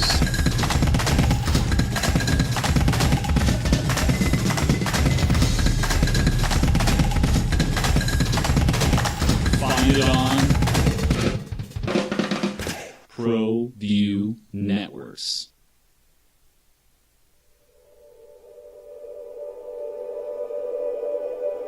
We aren't all born with the same opportunities. But it's the people who care that change everything. You ready, fellas? Ready? My coach, my teacher, my older sisters, my grandma, my brother, my tutor, my dad, my mom. As Mexicans, it's up to all of us to do our part. So that no child goes without love. And no family has to do it all on their own. They're all our children. Every single person is called to make a difference in the life of a child. It's up to all of us to do our part. To pull together. Pull together. Pull together. To make New Mexico the best place to be a kid.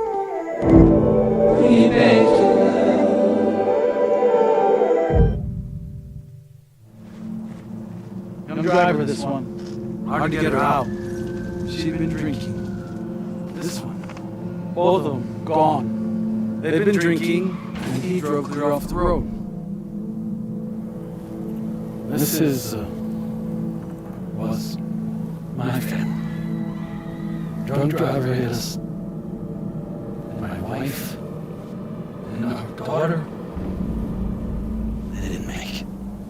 Hi, I'm Steve Sucker here for Dr. Robert Melendez and the Juliet Eye Institute. You may remember me like this, but no more. The glasses are gone. I tossed them months ago because of a brand new procedure from Dr. Melendez known as RLE, Refractive Lens Exchange. The latest technology, the best eyesight I've ever had in my life, and you can check it out by clicking on the link in the description right here. If you're drunk, classic, intoxicated, Rip, plaster, destroyed, bruh. You're like this, you shouldn't be driving. We here at Clark's Pet Emporium welcome you to bring in your pets. We know that having your pet with you makes the experience of shopping for them even better.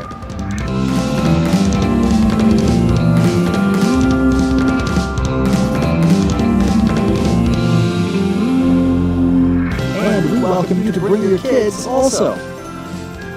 Clark's Pet Emporium, your pet's second best friend.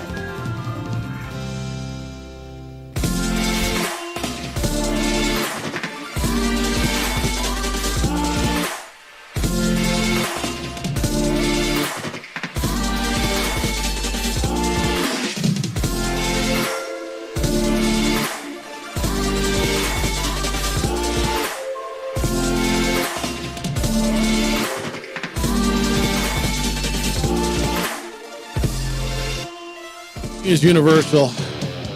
I found someone who does not like pink Starbursts. Okay.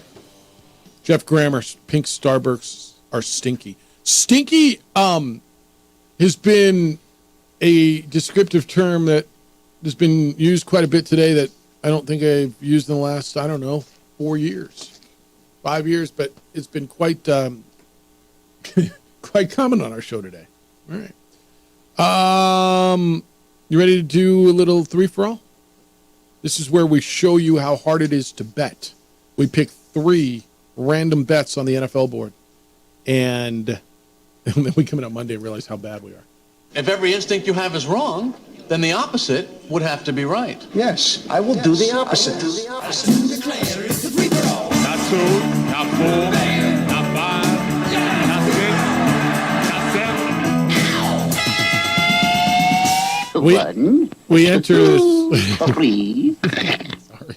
We enter this not very good. JJ is 14-15 on the season. I am 15-11.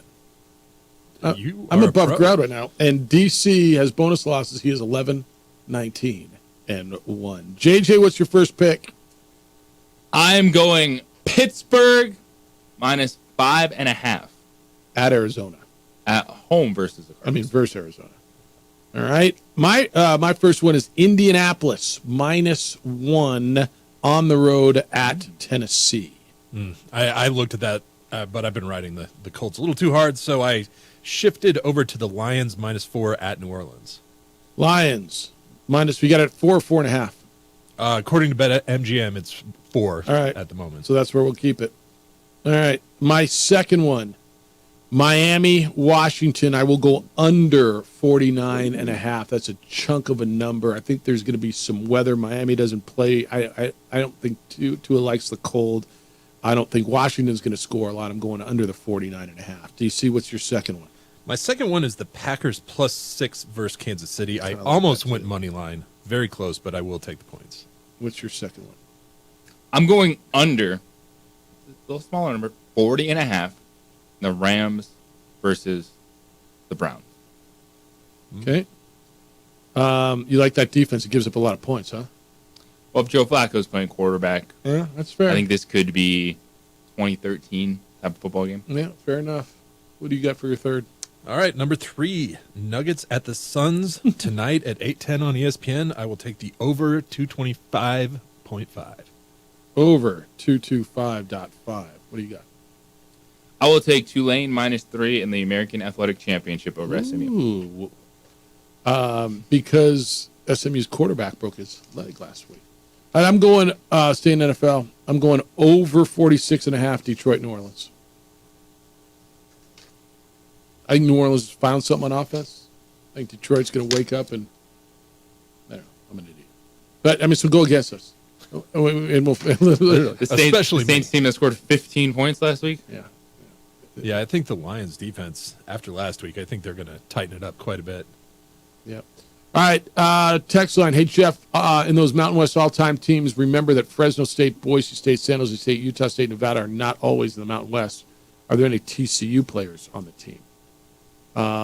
Yeah, there's Jeremy Curley on kick return for TCU. Jake Kirkpatrick, their center. And they had a couple of defensive players, a linebacker, Tank Carter, and a defensive end. Jerry Hughes was really good. So, yeah, there's a couple TCUs. Wasn't Andy Dalton on that? Andy Dalton was on that. How did I miss that? Yeah, Andy Dalton was there. Yeah, 100%. And there's a bunch of Utah guys, right? So yeah. And there's BYU as well. BYU's represented Dennis Pitta and Luke Staley and Brady Papinga. So yeah, there's a bunch of dudes that the teams are no longer in the league, but they did go full and represent that. Aggie football prediction. This is from David. Liberty 33, Aggie 17. Oops, I have September 19th on the brain. That's really funny in response to Jason. That's actually really sneaky funny. Yeah, goodly did, David. Goodly did. As my good friend Rob Akey once said to me, goodly did, boy. That's goodly did. It was on the it was back in the WAC Media Days golf tournament, way back in the day, and I want to say it was in San Jose. And Rob Bakey at the time was the Idaho coach. He joined us late. Hey, boys, sorry I'm late. And I hit a drive. He's like, damn, boy, goodly did. That's goodly did. Goodly did. Such a good. And I don't use that nearly enough. Goodly did. I mean, I don't use it nearly enough. No, I agree wholeheartedly. You should use that frequently. Yeah, goodly did is a good one. All right, what do you need to know going into your day? Cowboys were winners last night, 41-35. They beat the Seahawks on Thursday Night Football. Dak Prescott, 299 yards, 3 touchdowns, no interceptions. Big night for CeeDee Lamb as the Cowboys win. Next up, they get the Eagles. Tonight, Conference USA Championship, New Mexico State will be in Lynchburg, Virginia to take on Liberty. It's a 5 o'clock game. I believe it's on CBS SportsNet, if I'm not mistaken. I should find that for you. And then tomorrow in the pit, Lobos Aggies. And it'll be a 7 o'clock start. Hoops, the renewal of the rivalry of enchantment. Get there early. Rudy told us today it is now sold out. If you get there and try to get there at 6:30 and you can't find park, it's on you. I mean, literally, it's just on you at that point. It is CBS SportsNet, right? Yeah, that is correct. Yeah. There's a lot to look forward to this weekend. What's the other one? I got a retirement party and an establishment, and I hope both these games are on because the game that I am most excited to watch. I mean, outside the New Mexico State game, the Pac-12 championship, and I want to see what Oregon does. I think Oregon is so good. They're 9.5 point favorites. As the one-loss team that lost to Washington earlier this year. I think Oregon is playing as good or as well as anybody in the country right now. And I think anybody west of the Southeastern Conference should be rooting for whoever comes out of this to win a national championship. I just think the western part of the country needs some respect in college football. Before Pac-12 is no more. Well, I mean, even if the Pac-12 is no more, right? I mean, a Western or Mountain Time Zone team to go and make some noise. Because now it's going to be different. If USC is really good, the Big Ten, Midwest is going to be like, hey, look at us. Yeah, look at us, except for they're located in Southern California. I think this would be a way for the Pac-12 to go out and I think Oregon. I don't believe Washington has a chance to get through a college football playoff. I just think Michigan and Georgia are better than Washington. Do you think Georgia beats Alabama? I think Georgia beats Alabama. I'm always up for that. I won't be surprised if Alabama wins because they're Alabama and they find a way. I just think Georgia's better. I just do. But my look at it is if I think it's going to be Georgia and Michigan and either it's Florida State or Texas and then the Pac-12 winner, I think Washington's got a tougher time getting through Michigan and Georgia. I don't think they can. I think Oregon has a shot to get through Michigan and Georgia. I think, like, if you ask me, who do I think the best two teams for me is hard, but I think there's 3 teams that are at the top right now. I think it's Georgia, Michigan, and I think Oregon's one of them. Do you guys disagree with that? In Washington, they've been scuffing a little bit. They're winning, but this is where you take into account style points and what you're doing at that point in time. And to be 9.5 point underdogs against a team you beat earlier this year. That's a huge number. And that goes to your point of how good Oregon is in this moment. Oregon, like and again, Georgia-Alabama line, that's 5 in favor of Georgia. I just want to give you something. So while Washington's been winning, and look, Again, nothing against a bad win. It just it helps you develop your opinion of somebody, right? So while they've been struggling to get through, and look, they played Oregon State. They barely got by Washington State, and that's a rivalry. Oregon has won their last bunch of games. They beat Oregon State 31-7, no doubt. They punished Arizona State 49-13. They got by SC 36-27, beat Cal 63-19. A good Utah team ranked 13th at the time, 35-6. Washington State 38-24. They have the loss to Washington. Beat Stanford 42-6, Colorado 42-6, Hawaii 55. Like, they ain't playing around. I think they're that good. And I think Bo Nix is playing as well. Where's he on the quarterback draft board? Is he a pro? Like his name's never mentioned in that. He's out. He's the next year. After May and Caleb and Williams, Drake May. And then you start looking at Bo Nix, Michael Penix. Both of those, the two guys I'm going to watch tonight. Yeah. You see DJ Uiagalelei is in the transfer portal again? Mm-hmm. The Oregon State. Well, the Oregon State coach took the Michigan State job. Yeah, that's right. Right after the loss. Jonathan Smith. A lot of coaches on the move. James Madison's coach went to Indiana. Oh, Stigatron. Yeah, no, he's bummed. He's really upset about that. Yeah, it's 'tis the season to be moving. And it's the transfer portal, and it's the coaches portal and all that stuff. Who do you got in the Pac-12? I like Oregon. I'm on board with you. I do think that they're playing the best football right now, that they are stronger in the trenches on both sides of the football, and I'll help them get a win tonight. Where's the college upset coming from tomorrow or today if you see one in a championship game? It's hard for me to think all the favorites are going to win. Louisville's the one that I can kind of see. Just with the issues at quarterback for Florida State. But Louisville, coming off a loss to Kentucky, that destroyed their opportunity of maybe doing something crazy if they would win the ACC championship. But them being healthy at the quarterback position, that's why it's only 1.5 point spread in favor of Florida State. See, I feel secure. I think Oregon's going to win. I do. I just think they're better. I think Texas is going to beat Oklahoma State. But I think I would look at the Oklahoma State game, and they just got this edge of you saw what they did against Oklahoma. Yeah. And as we were talking with Jerry Palm, CBS Sports yesterday, they can control the game, slow it down, run the football. It's a chance. Yeah, that one I don't see. Great weekend ahead. Enjoy it. By the way, spectacular week on the show, I thought. And it wasn't because of us. We weren't that damn good, but it was what y'all did. I thought the contributions, and even the ones I disagree with, man, I appreciate you. And, we're not just here to spit our opinions. If you got opinions, I don't have to agree with you. You don't have to agree with us. But appreciate it. DC, great week. Have a great week and enjoy your first pit experience. That'll be fun. Adrian, terrific week over on the visual side. Thank you for making that so much and caring so much. Jim Romashek is next. The Herd with Colin Coward. I can't speak anymore. I'm glad we're done. Colin Coward's after that. 2 Men On comes your way at 4. We're back Monday with award-winning radio at 7 a.m. Big weekend for you, huh? I'll see you at the pit tomorrow. You got day. Ladies Lobos tomorrow afternoon. Be good to each other. Be kind, loving, caring, and sharing. Have a great, safe Tax weekend. Relief Helpers for details and restrictions. Attention, anyone that...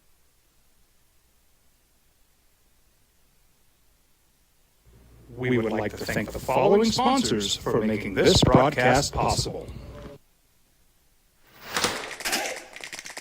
Albuquerque's leader in sports is Pro View.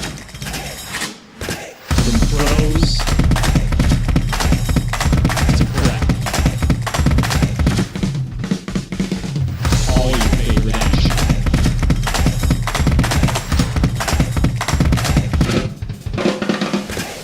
All your favorite talk shows.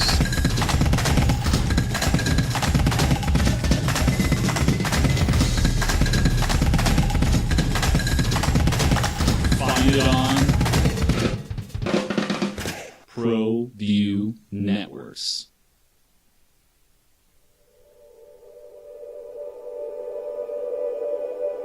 We aren't all born with the same opportunities.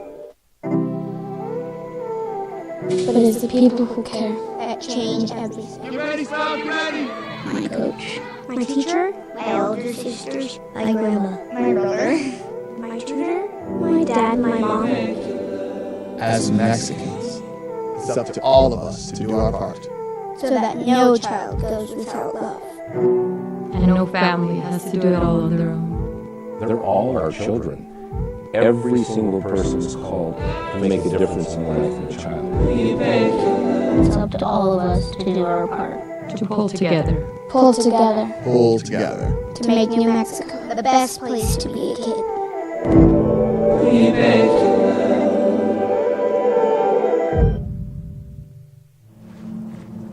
Young driver, this one. Hard to get her out. She'd been drinking. This one. Both of them gone. They'd been drinking, and he drove her off the road. This was my family. Drunk driver hit us. And my wife. And our daughter. They didn't make it.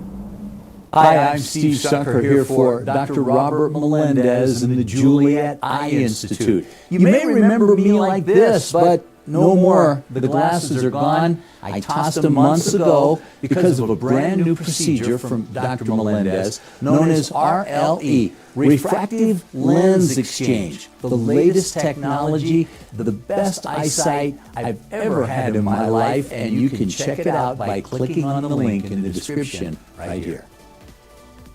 If you're drunk, classy, intoxicated,